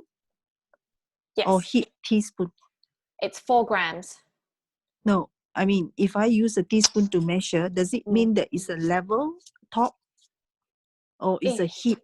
Is a heat teaspoon? If you use an actual measuring spoon, then it would be leveled. Okay, all right, thanks. Thank you. No worries. So that's the 4 for a child. So that's actually quite a big spoil. Okay, so going through this, what is the best choice? You've mentioned it before. Water. Water. Water. Water. What if you buy your water, like bottled water? Is that healthy? Yeah, water is water. Like Mount Franklin and that. Not for the environment, but yeah. Yeah. Yeah, that's definitely a really good point. So health-wise, water is the best option. But if you're buying bottled water, there's a lot of environmental impacts that it would have as well. So tap water will be best and a lot cheaper as well. Yeah. Narissa? Yes? Is it safe to drink water straight from the tap? Yes, definitely. Without boiling it? Yeah, definitely. It's definitely safe to consume. So we're very fortunate in Australia to have safe drinking water from all of our taps. So definitely utilize that as much as possible. I understand that some people might have other concerns for it, and there's, you can work around that to get filter taps or whatnot, but straight from the tap is definitely okay. And I do recommend it. Yeah. All right. Thanks. So, yeah. Sorry, What's the best choice? It's muted. Were you saying something? There we go. This might be a little bit off topic, but I used to drink a lot of soft drink because I used to live in a town that had bore water and I didn't like the flavour of it. I gave up drinking soft drink when I came back to where I live here in Toowoomba. But I tend to like, stuff that's got bubbles in it. Ooh. So can you tell me, is it better if I drink mineral water or better if I drink soda water? Does it make a difference? I don't think that it makes a difference, because I think mineral water is naturally bubbly water. Yep. But then soda water is just water that's been carbonated. So I guess it's just really a texture thing. I'm not a bubbly water myself, Fran. You're a bit more of a bubbly drinker. Yes, I am a soda addict. Yeah, you are. Soda water. Yeah. But yeah, it's much of a muchness. I think it's really just marketing, Angela. Yeah. So whatever's cheapest for bubbly water. Yeah. Okay. Because I just thought maybe one had more sodium in it than the other. It would be negligible. It wouldn't really make much difference. Yeah. Okay. Whatever. So just keep on with the bubbly water. Yeah. Cool. If that's a way that for you to drink water, then great. And just keeping in mind as well, like sodium is a natural mineral that can be naturally found in your food supply and in water as well. But just more about the added sodium that we're really looking out for. Okay, thank you. But yes, I know Fran's a big soda water drinker. I was like, this is a question for Fran. Water and also plain milk as well is a really great plain milk is a great option to have. So how can you make water more fun? I think Angela probably answered that question for us. If you're a bubbly drinker, then soda water, or buying soda water, or having something like a soda stream, which I know Fran definitely has, carbonates your water for you as well. Or like in this picture on the left here, you can add fruit to your water or add different kinds of herbs to kind of give it the punchy flavor that just plain water doesn't really have. It's a really great summery drink, or even a winter drink as well. Cool. So how do they all line up? So from the left to the right, it goes from most to least. And I do acknowledge that most of the drink bottles are different sizes, but definitely it's in proportion to it as well. So the bigger the product is, the more it would have. So some key messages from this is water and plain milk are the best drinks to have every day. If you're having like soft drinks, going for the no sugar or the zero versions are the better option, especially thinking about sugar. If you're having milk flavored beverages, try to go for a smaller size if possible, because we're thinking about the portion or the serve size as well, or you can make it yourself. So make your own flavored milk, make your own iced coffee.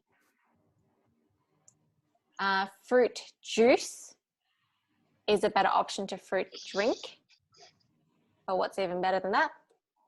Eating a piece of fruit. And I didn't really quite touch on those, but energy drinks, kind of similar to soft drinks, but there's just more caffeine in there. So it can be even more addictive and a lot of added sugar as well. So going for the zero versions or having a coffee, making it yourself kind of thing as well. Any questions about any of those drinks? I noticed in most those drinks you put up there, you never had like, oh yeah, you did have the V, but I didn't see you do that one. Like, yeah, I didn't have that one. Energy drinks. So, yeah. Powerade is similar to an energy drink. No. Well, I mean, like Red Bulls and Vs and Monsters and all that sort of stuff. So. Yeah, so I have in the example here, which is a V. Yeah. So that's a small, like the standard 250 ml can. That one has 7 teaspoons of sugar.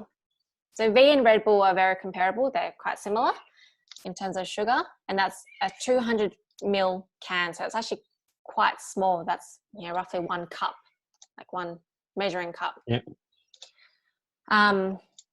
So that's quite a lot of added sugar as well as caffeine in the one go as well, because per can there's like equivalent to 1 cup of coffee in there. Yeah, definitely. I don't drink them, but yeah. Yeah, and but you know, teenagers also drink it, not just adults. Teenagers or even children. So thinking about their heart health and also how much sugar it is that they're having as well. I think this was a little story from a little while ago, but Fran and I, we used to actually work with children running these nutrition education workshops, and we did meet this teenager. He used to come to school. He was coming to school holding a larger can of Red Bull. So, you know, the kind of the bigger ones. Yeah.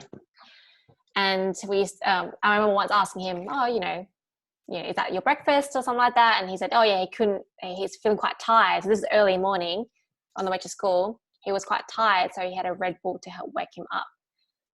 And what we figured was that it was a bit of a cycle that we noticed, is that he would have a Red Bull to wake up, but then that amount of caffeine in that can was a little bit too much for a teenager, and so he actually was having trouble sleeping. Yeah. As well.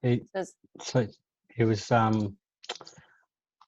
doing the not sleeping well, so he was feeling tired all the time, and if he actually gave up the Red Bull for like maybe 2 days or so, he'd probably break into a normal sleep pattern and feel 100% better.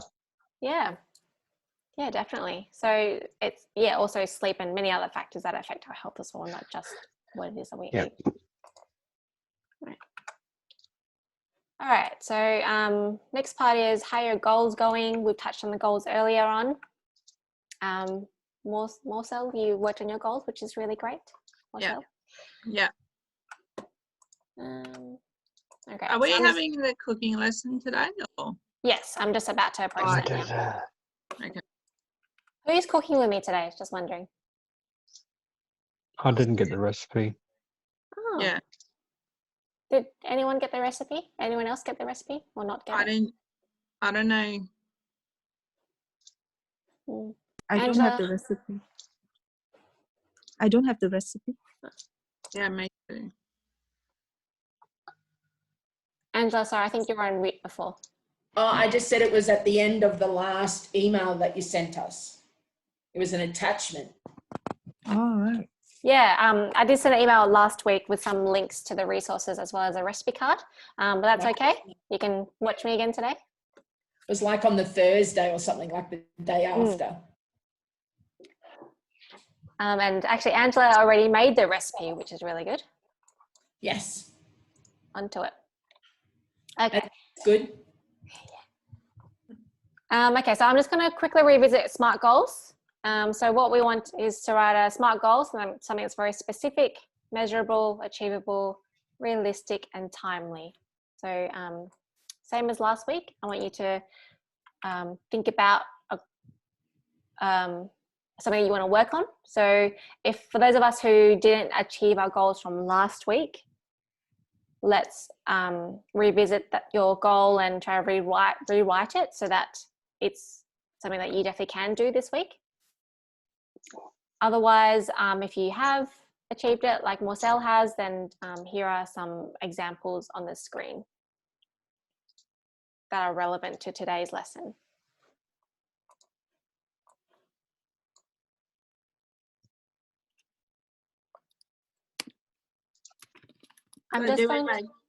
Did you say we have to make new goals if we've achieved the last one? If you've achieved the last one and you're happy with your progress and you think you can definitely keep going without having to rewrite the same goal, then I would encourage you to write a new goal.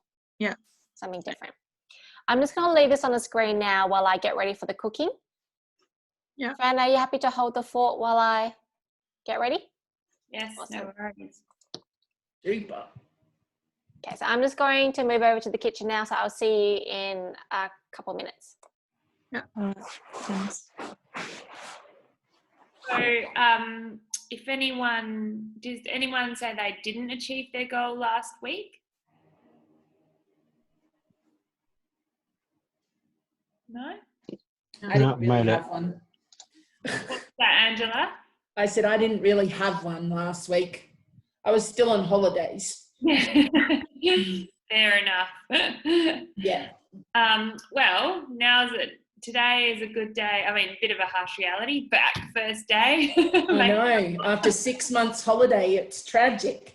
But I think the thing we really want to focus on with the goals is not to make them about outcomes. When I say outcomes, don't worry at this stage if you're trying to lower your blood sugar levels or that sort of thing. Just focus on a behavior like achieving a certain number of serves every day, or drinking a certain number of glasses of water every day, or like we've done today, maybe you might reduce your intake of sugary drinks. So don't worry about the health consequences and that sort of thing. Just focus on a behavior, because that's really going to make the biggest difference in the long term. So was there anything from last week or today's session, maybe Angela, that you think could be a good one to focus on? Or I'm terrible when I'm at work, because I have students around me all the time. I'm terrible at remembering to have lunch. So next week I will endeavour to have lunch of some type. Yes, that's going to be fine. So you sound not convinced with your goal there. So it might be good to start thinking about the barriers at the moment why you don't have your lunch, and then how you can overcome those barriers. Yeah. I just find that, like if a kid comes to you and wants to do something, you forget about you and you just go to do whatever they want. Yeah. Spoken like a true teacher. Sorry? I said spoken like a true teacher, always putting themselves last. Yeah. I have to go back to, not peeing all day now too. Oh. Oh dear. But anyhow, yeah. Well, maybe you could have a backup quick, like something that you could eat, even if you don't get to lunch, but like a snack that at least tides you over so you don't get that stage 10 hunger. Yeah. So I've bought some popcorn. Popcorn. I've bought some nut bars and some muesli bars, and I have them in my drawer. Oh, that's a great, yeah. So that sounds like something you've done recently. Yes. Yep. Awesome. And then I always drink at least 2 bottles a day of this. So that's, 6 to 8 glasses. So that's good. Yeah, that's great. That's really good. Yeah. Awesome. And Marcel, did you decide to revise your goal, or what did you decide? I achieved my goal. It's just that I've achieved the goal, so I think I should make another goal because I've achieved that one. Yep. And what did you do? Well, I found out that I'm allergic to sugar, so have no sugar foods, and just I have my sugar from fruit. Okay. So avoid added sugar was your goal. no added sugar, just sugar from fruit. Okay. That's my goal. Great. Yeah. So when you say you're allergic to sugar, what happens to you when you have sugar? When I have sugar, my eyes start to swell, my face starts to swell, my hands start to swell, and I start to vomit. Oh. And that's the allergic reaction. So it's something that I can't have anymore. And I only just recently found that out. So, because I couldn't find out what was making me vomit all the time. And then I found out that it's the sugar. And every time I have sugar, I throw up. And I haven't had sugar for the last week. And I actually haven't been vomiting or haven't been swelling. So, yeah. Oh. Yeah, I took a Claritine antihistamine, and that actually cleared up the allergy. Yeah. Interesting. Narissa, you look like you're all primed and ready to go. Yes, I am. So I don't think anyone else is joining me, but I know Angela's already made it. And tasted it. It's yummy. Oh, good. I know you even changed up the recipe as well to suit your needs. So you made it. So this recipe actually calls for beef mince, but Angela made it with chicken. Yeah. So it's always I think that's a fun part about cooking is that you can definitely change it up and add things or swap things out for things that suit your lifestyle better. So today, I don't know if here we go. We're doing a masherman pie. It's in the email sent to you last week. If not, I'll resend it again. It was an attachment, I believe. And it's kind of like a one-pot shepherd's pie. So instead of using mashed potato, we're actually doing grated potato today. So it's all going to be in one pot. Angela, I don't know if you tucked into your food yet already, but if you want to show everybody what you made as well, that would be... Angela said she had hers for dinner, I think, a Oh. while ago. Okay. Oh, you're on mute, Angela. There you go. I just a quarter of it, but I have the recipe. Yeah. Then I've got some for lunch. Great. What you gonna have? Also, Narissa, Barry said he left, so I think he just probably went to make dinner or something like that, or just stay for the nutrition part, education part. Oh yeah, no worries. Oh, I didn't get to say goodbye, but that's okay. So the recipe card is in the email sent last week, but also it can be found online as well. But if you really want to look at it while following or watching me cook, Fran will be happy to bring it up on her page. Oh, yes. Give me actually a couple of minutes. What was that? Yeah. I said, give me a minute. Yeah, sorry to put you on the spot there. It was more like just in case someone wants to look at it while I'm doing it. So there's 5 steps to the recipe, just like last week. And the first bit is chopping up the onion and garlic. And apologies if I start crying because I am quite sensitive to onion and garlic too. I had a flatmate once and he used to wear swimming goggles. I sometimes leave my onions in the fridge. Yeah. I find that helps, but I left all the ingredients out earlier, so they're a bit warm now, so they're back to being fumey. I'm just roughly chopping them because it's all going in the one pot anyway. So Angela, did you find the recipe quite easy to make? Yes. It was very easy. Did you do it? I kind of worried at first about using the fry pan on the stove because I don't have an electric fry pan at home because there's just me. But yeah, it worked just as well on the stovetop. Oh, good. Yeah. Yeah. Yeah, that's the thing. So all of our recipes, we use electric fry pans, but it's also like it's just try to kind of capture lots of different people who don't always have gas stoves or like just stove tops or it kind of really to also say that we can cook without using a regular fry pan. Yeah. As well. You can probably microwave it too. Yeah. I've never tried that before, but I'm sure that would definitely work. Okay, so I've diced my onion and garlic. I'm going to spray the fry pan with oil, which I'll grab the oil out of my pan. Oh, my eyes are burning. Help. Stick your tongue out, Narissa. That helps. Does that work? It does. All the vapors go to your tongue instead of your eyes. Oh, but I'll just be tasting onion. Ah, is that what it is? I heard you could put a spoon in there but turn it upside down. Oh. Okay. Maybe it's all just ways to make us look silly when we're... Yes, I think so.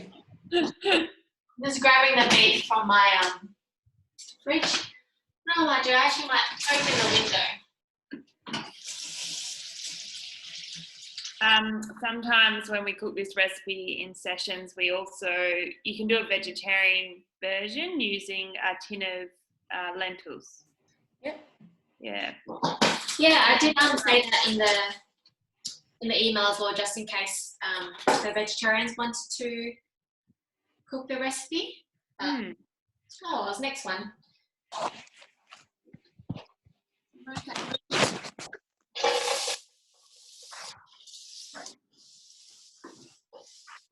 Sizzling away. So, does it take long to make this recipe? No, not at all. This is just like last week. This is a pretty quick one. Yeah. Oh, okay. Cool. How long did it take for you to make this, Angela? I'd say probably about half an hour from start to finish. Yeah. Yeah. Good. This is a pretty quick one.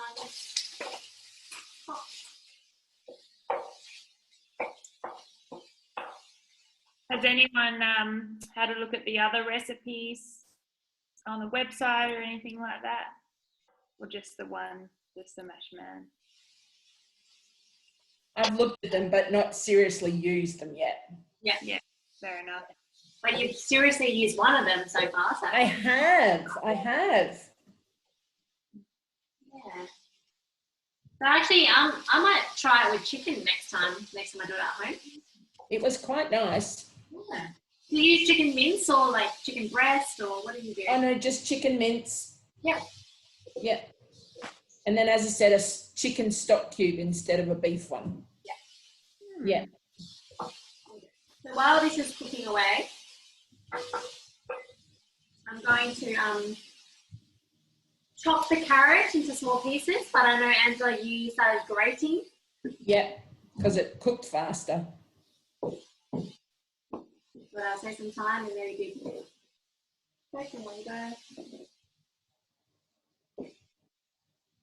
So next week, of course, I'll be cooking again. But do you have any suggestions on what kind of food you'd like to see me cook? Or? Whatever you throw at me. What was that? Something healthy, I guess. Something healthy. Something healthy? Well, lucky for you, all of our recipes hit that criteria.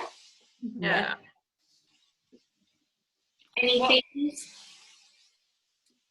What book do you want to cook from, Marissa, next week? Best of. Oh, yes. So we've got What recipes have we got in there? Well, we've got a noodle recipe. Oh, yeah. Noodle ninja.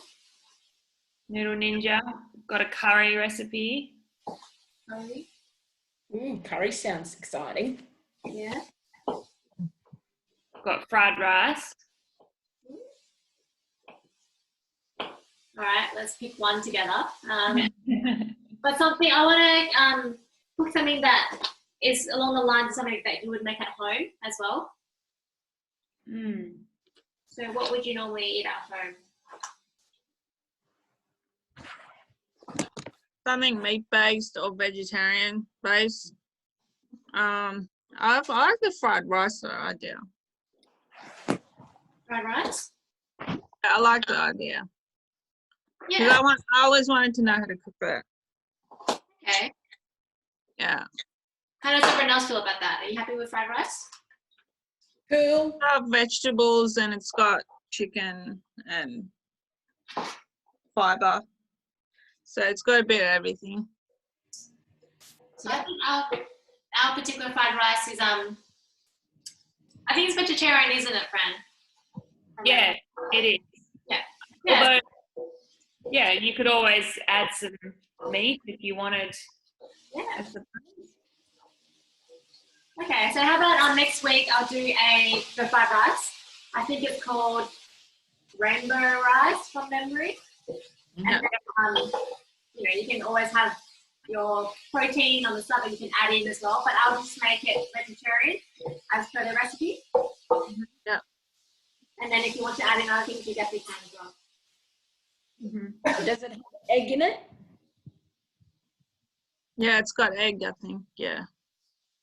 Not this You particular. can add egg. You can add egg to it. Yeah. It's kind of one of those things that if you've got a good base recipe, you really can add anything you like.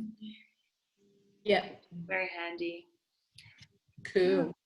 Narissa, you could even, as part of it, you could do your microwave rice tutorial. Oh, yeah, I could do that. Yep.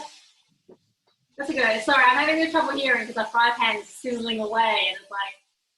But I think you said to cook rice in the microwave for the fried rice recipe. I'm very happy to do that. Yeah. That's my. If that suits, just an idea, because it's quite a novel way to cook it. I don't think That's true. Yeah. most people don't know Yeah, how. that's a good plan. So I'll email the recipe card tomorrow, I'd say, and be sure to check your emails for that. But ready for next week if you'd like to cook along with me. Also, Ray has to go as well, Narissa, but he said thank you. No worries. Thanks for letting us know, Ray. Has Ray already left? No, I think he's still on, but yeah, hopefully see you next week, Ray. Yeah, we'll see you next week, Ray. Bye, Ray. Okay. Can everyone see the recipe? Yeah, I can see it. Yep. Yeah. I'm at step 2 now. So I've cooked the meat until brown, and then I've chopped the carrots. I've drained the corn and the peas because they're messy. And then what I'm going to do is add the carrot.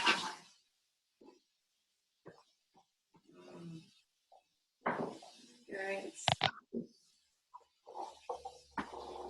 So I think what Angela did was Angela, you grated the carrot, so we'll cook a little bit faster. Yes. You could actually chop the carrots smaller than what I did as well. But me being a lazy and quick cook, so one way to have them a little bit chunkier. The thing I like about this recipe as well is it doesn't require too much. It's good for sort of camping or something like that, because really you only have to refrigerate the cheese and the meat. So Yeah, and especially if you do the vegetarian version with the lentils, then it's barely have any fresh stuff as well. So it's really handy. Yes. Good to have those meals where you've got everything already in your pantry. Yeah.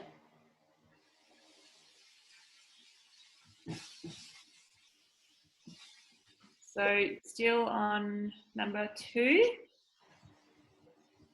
Still on 2. Cooking the product down, add it in the peas and corn. I'm going to add in the beef stock powder. How much do I need? I'm not a real fan of tinned veggies. I think next time I'll use frozen peas and corn. Yeah, fair enough. Yeah. Fast enough, I think. Yeah, absolutely. Yeah. Yeah, whatever your preference is. And sometimes when I'm making this, I might even sort of buy frozen vegetables and just chuck them in. Chuck a whole heap in. Yeah.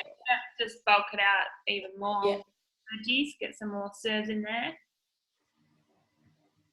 It might not resemble as much a shepherd's pie, but it's still delicious.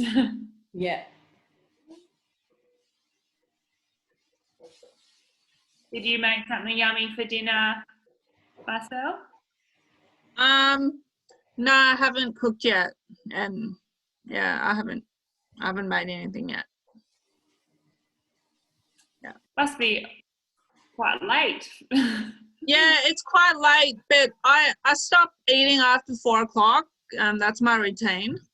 So, Okay. yeah, I just have a big lunch and a big breakfast, and just skip the dinner. Yeah, fair enough. Yeah. Whatever. Yeah. Sometimes I just have a snack. Sometimes. Yeah. At night time. So that's all. Because are you an hour ahead of me? 2.5 hours. I'm in Victoria. Yeah. But you're an hour ahead of me. So like for me, it's 9:04 now. Are you from Sydney or? From Brisbane. Well. Oh yeah, Queensland. Yeah. Yeah. And so now it's really 10:05 where you are. No, right now it is 10 o'clock. Yeah. At night. Yes. Yeah. Yes.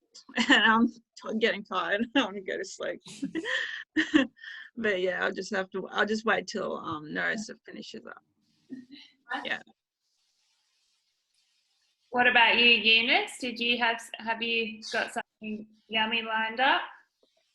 Yeah, I've already, because over here is 7:05 p.m. and I have get ready all my veggie and my noodles and the soup, and after this I will straight away just turn on the stove and put everything together. Oh, great. Very Yeah. Yum. This is probably the hard part of the recipe, but even then it's not that hard. So you grate the potato. Yeah. What if you put it in a mixer? Yeah. Like a mixing machine. Yeah. Like chops it up. Does that grate it as well? I'm not quite familiar with a mixer, but if it does the same thing, then why not? Yeah, same. Yeah. Cuts it up faster. You don't have to use your hands, so. Yeah. Good arm workout. Yeah. Good workout, and also, I'm not one to have a lot of appliances as well, because I find that it can be quite expensive to have. When a lot of things I can probably do myself, but definitely it would probably save a lot more time. But even then, you might notice I'm already halfway through this potato, and I'm only doing 3 to 4 potatoes, depending on the size. So this recipe calls for grated potato because it will cook a bit faster, and it's one pot versus the traditional shepherd's pie or where it's mashed potato. And you have to use 2 different pots or even more than that. It's pretty fast. Angela said that she took her half an hour to make the recipe. How many potatoes did you just use the 2 then, Angela? Yeah, and I just used 2, but mine were a bit bigger and I probably had too much potatoes. So yeah, I just left it. I was going to say, when I made this recipe last time, I only used 3 because they were quite large, and I found that was more than enough. So I think it just depends. This is quite, big as well, bigger than the usual potatoes I would use. So I'd probably use the 2 or 3 for this one, I think. You could also give sweet potato a whirl if you like that. Yes. Yeah. That's a good idea. Love sweet potato. Yummy. Oh, I wish I had some. Oh, next time. Yes. Just a purple sweet potato the other day, but it was white on the inside. I love them.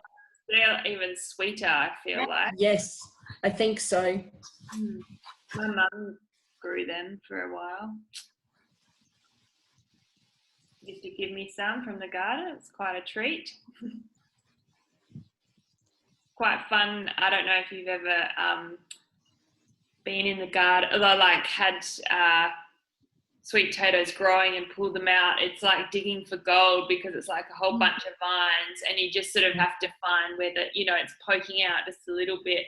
So it's quite fun. Yeah.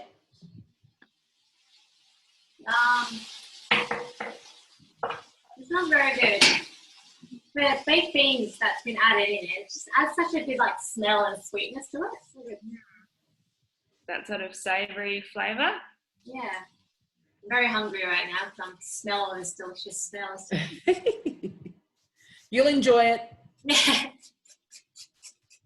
Well, at least you've got it finished right in front of you afterwards, unlike. You could have joined in as well, Fran. Yeah, that's true. I actually had mashed man pie for lunch from my freezer. No, you did say that earlier. Yeah. All right. So we're up to, what am I? Step 3, correct potatoes. I'll probably just do the 2 because that's quite a lot, I think. Quite large potatoes. That first one was even bigger than the second one. And you probably don't want to make it too thick, otherwise it won't cook through, would it? If you put too much. With time, you can definitely cook it a little bit longer as well. Let it steam a bit longer. Yeah. Yeah, definitely the thinner the layer, the quicker it'll be.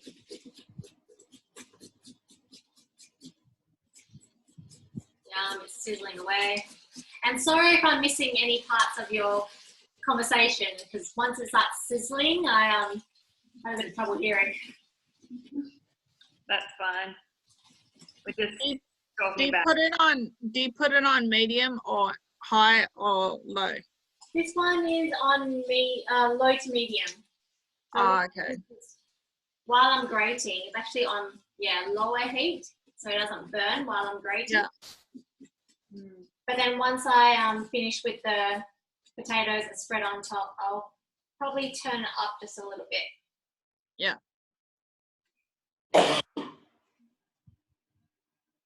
Eunice, I'm curious, what sort of flavourings do you have in your soup? So, and is it just vegetables, or do you have a protein as well? Yeah, it's actually a chicken soup. Yeah, chicken soup. And what do you use for sort of flavour? Do you use any sauces or spices or? No, normally I'll boil the chicken and I'll just use the soup as a base, and I will just add seasoning like soy sauce, oyster sauce, salt and pepper, and some fish sauce. Yeah. So, and I will usually add in some vegetables. And today I'm going to add in some chicken. The chicken meat. Yeah. But I toast the chicken meat, the chicken minced meat in the oven first. Just to crust up the surfaces. Yum. So it was already cooked, but then you sort of made it a bit crunchier. Yeah. So it's something like fish cake kind of concept, you know. Yeah. I don't know. This is the first time I'm cooking this because of I'm attending the class, because normally my dinner is at 7. So today I need to have something which is, you know, ready in advance. Yeah. Yeah. Oh, well, thank you for pushing out your dinner time to attend. Oh, yeah, thanks. All the sauces and the flavorings you just mentioned, Eunice, it sounds very similar to my mum's cooking. Sorry? Oh, I see. Yeah. I miss her cooking. You can come over if you want. Oh, I wouldn't say no to that. But yeah, since moving out of home, you know, spreading my own wings, it's been a bit difficult leaving my mother's cooking. Yeah. My son is back from Melbourne, so I got to cook better meals. Yeah. Yeah. I bet he's loving it. Yeah.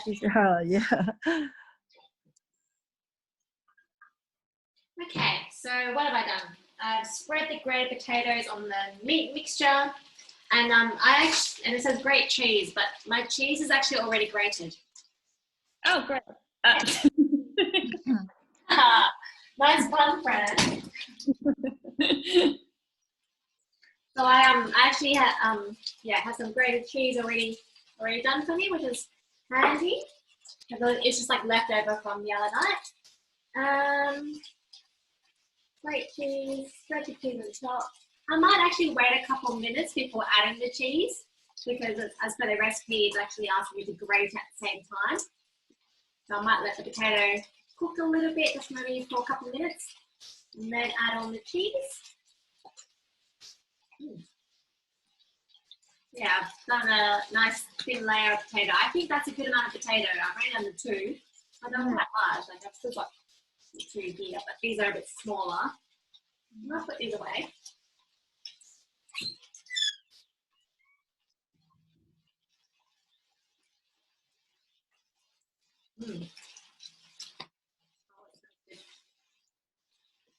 And what are you having for dinner? Are you having mushroom and pie again? No.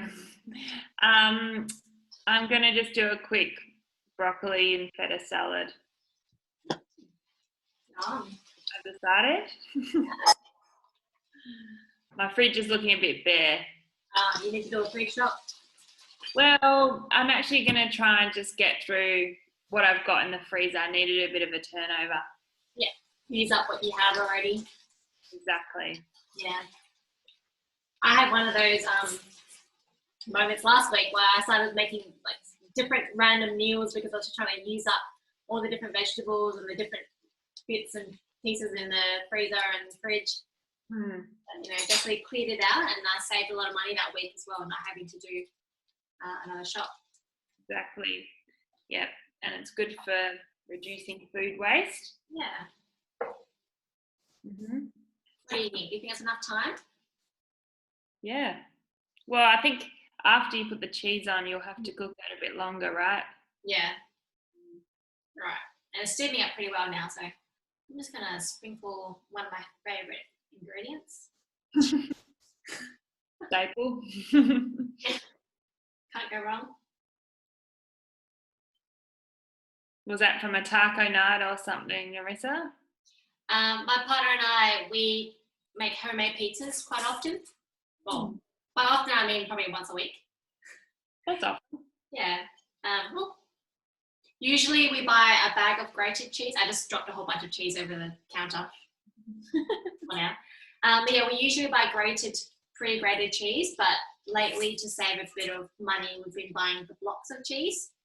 So one of his jobs the other night was grate the block of cheese, and he grated the entire block. Yeah.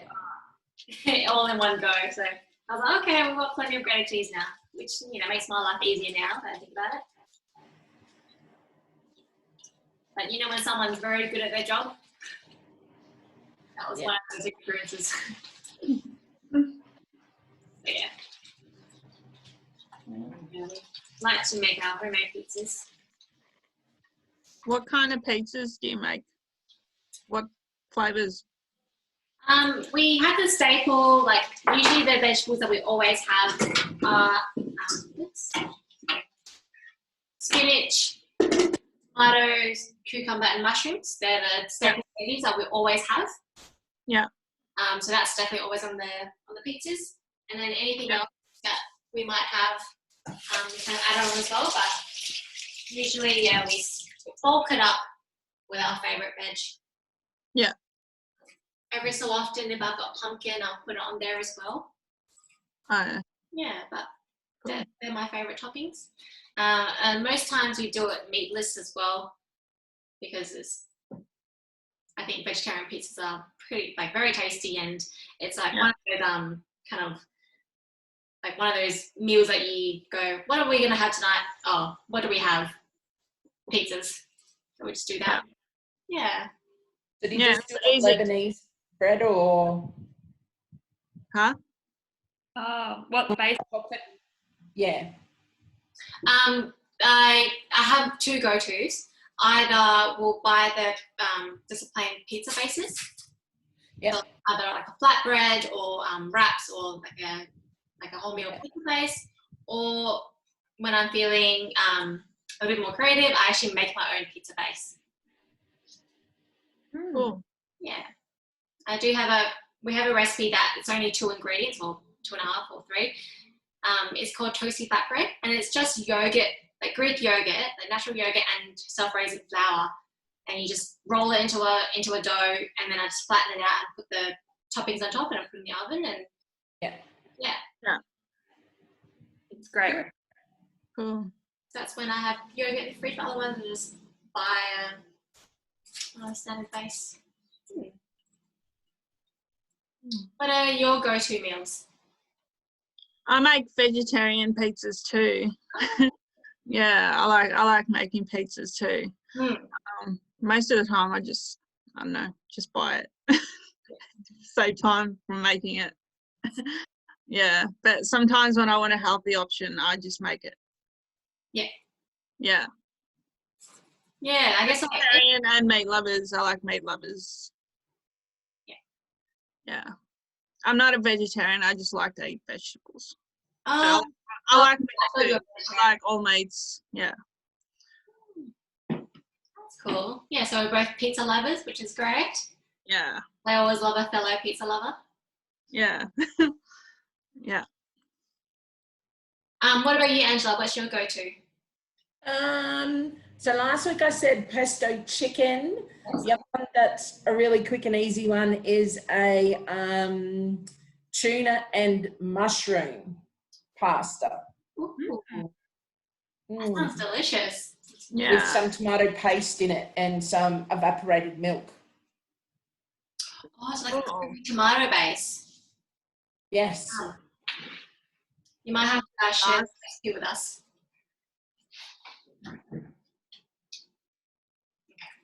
Looks good. That's cooking away. Is that what yours roughly looks like, Angela? Steaming away? Yes. I want to an A+. An A++. Thank you. Yeah, give it a couple more minutes, let the cheese melt a bit more. But yeah, well, meanwhile, I'm just going to clean up. I've collected my compost. Cool. Does anyone have a compost at home? There's only me, so I don't compost. Don't really have enough food to compost. Fair enough. Although I did actually read just recently an app where you can actually find someone else who has a compost and you can take your compost to them. Yeah, I've seen that too. Yeah. But I haven't actually used it before. No, I haven't used it, but I thought, oh, that makes sense. Yeah, but maybe a worm farm. Yeah, it's a good idea. That's something I've been wanting to do, to have or invest in as a worm farm, but I haven't been brave enough. Yes. because I get a little like I think the idea of wriggly worms is a little bit like like a little bit scared of the idea at the moment, but I'm definitely open to it. But I'm just waiting for the kind of push to do it, because I collect my compost, but it's not enough to really do much with it. So I'm kind of in between sometimes, but I am collecting it. My friend does as well, so also inspiring me to compost my food. I can just bring it to Foodbank though, because they have. So you guys have one at work, is that what you're saying? Yeah, we've got 3 big compost bins because we. Yeah. It's not an air rating one though, is it? Like. No, it's just a standard one. I'm not sure. Yeah. But whoever looks after it has to like air it out and themselves like with a pitchfork. Yeah. You mean, yeah.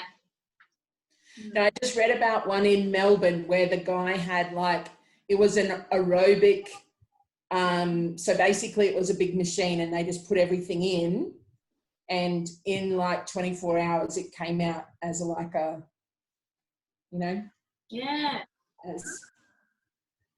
but then he ended up getting in trouble with the Melbourne City Council because his little aerobic composter was out in the alleyway. And so I told him to get rid of it. Yeah. It's like you're trying to do a good thing, but then. Yeah. Well, he was quite annoyed because, Melbourne is a pretty eco-friendly kind of. Yeah. Basically, they didn't like where his composter was, even although other shops were bringing their composting to him. Yeah. That's a shame. I guess you can't please everyone. Right. Yeah. He used to have a restaurant over in Perth and it was called the Greenhouse. I've been there. Yeah. When it was open. Where was that at? A few years ago now, I think. Yeah. It was in the city, in St George's Terrace. In the main CBD area, wasn't it? Actually, I think I've been there as well.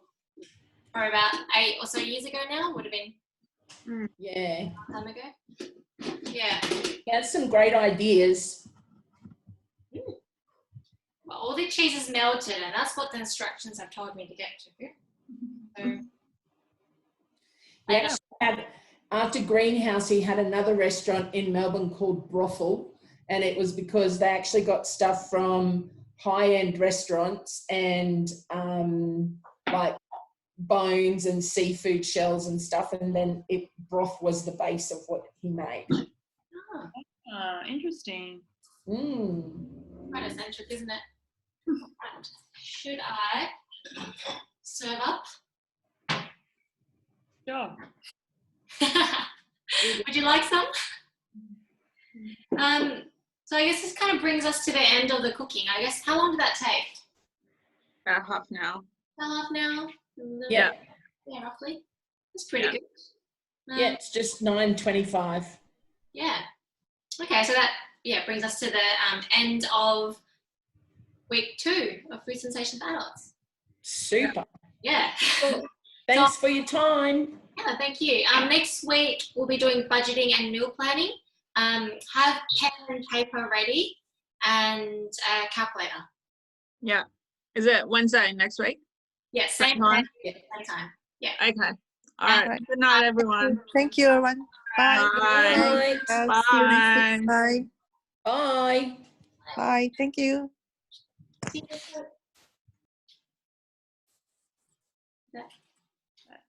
Everyone. I will pause.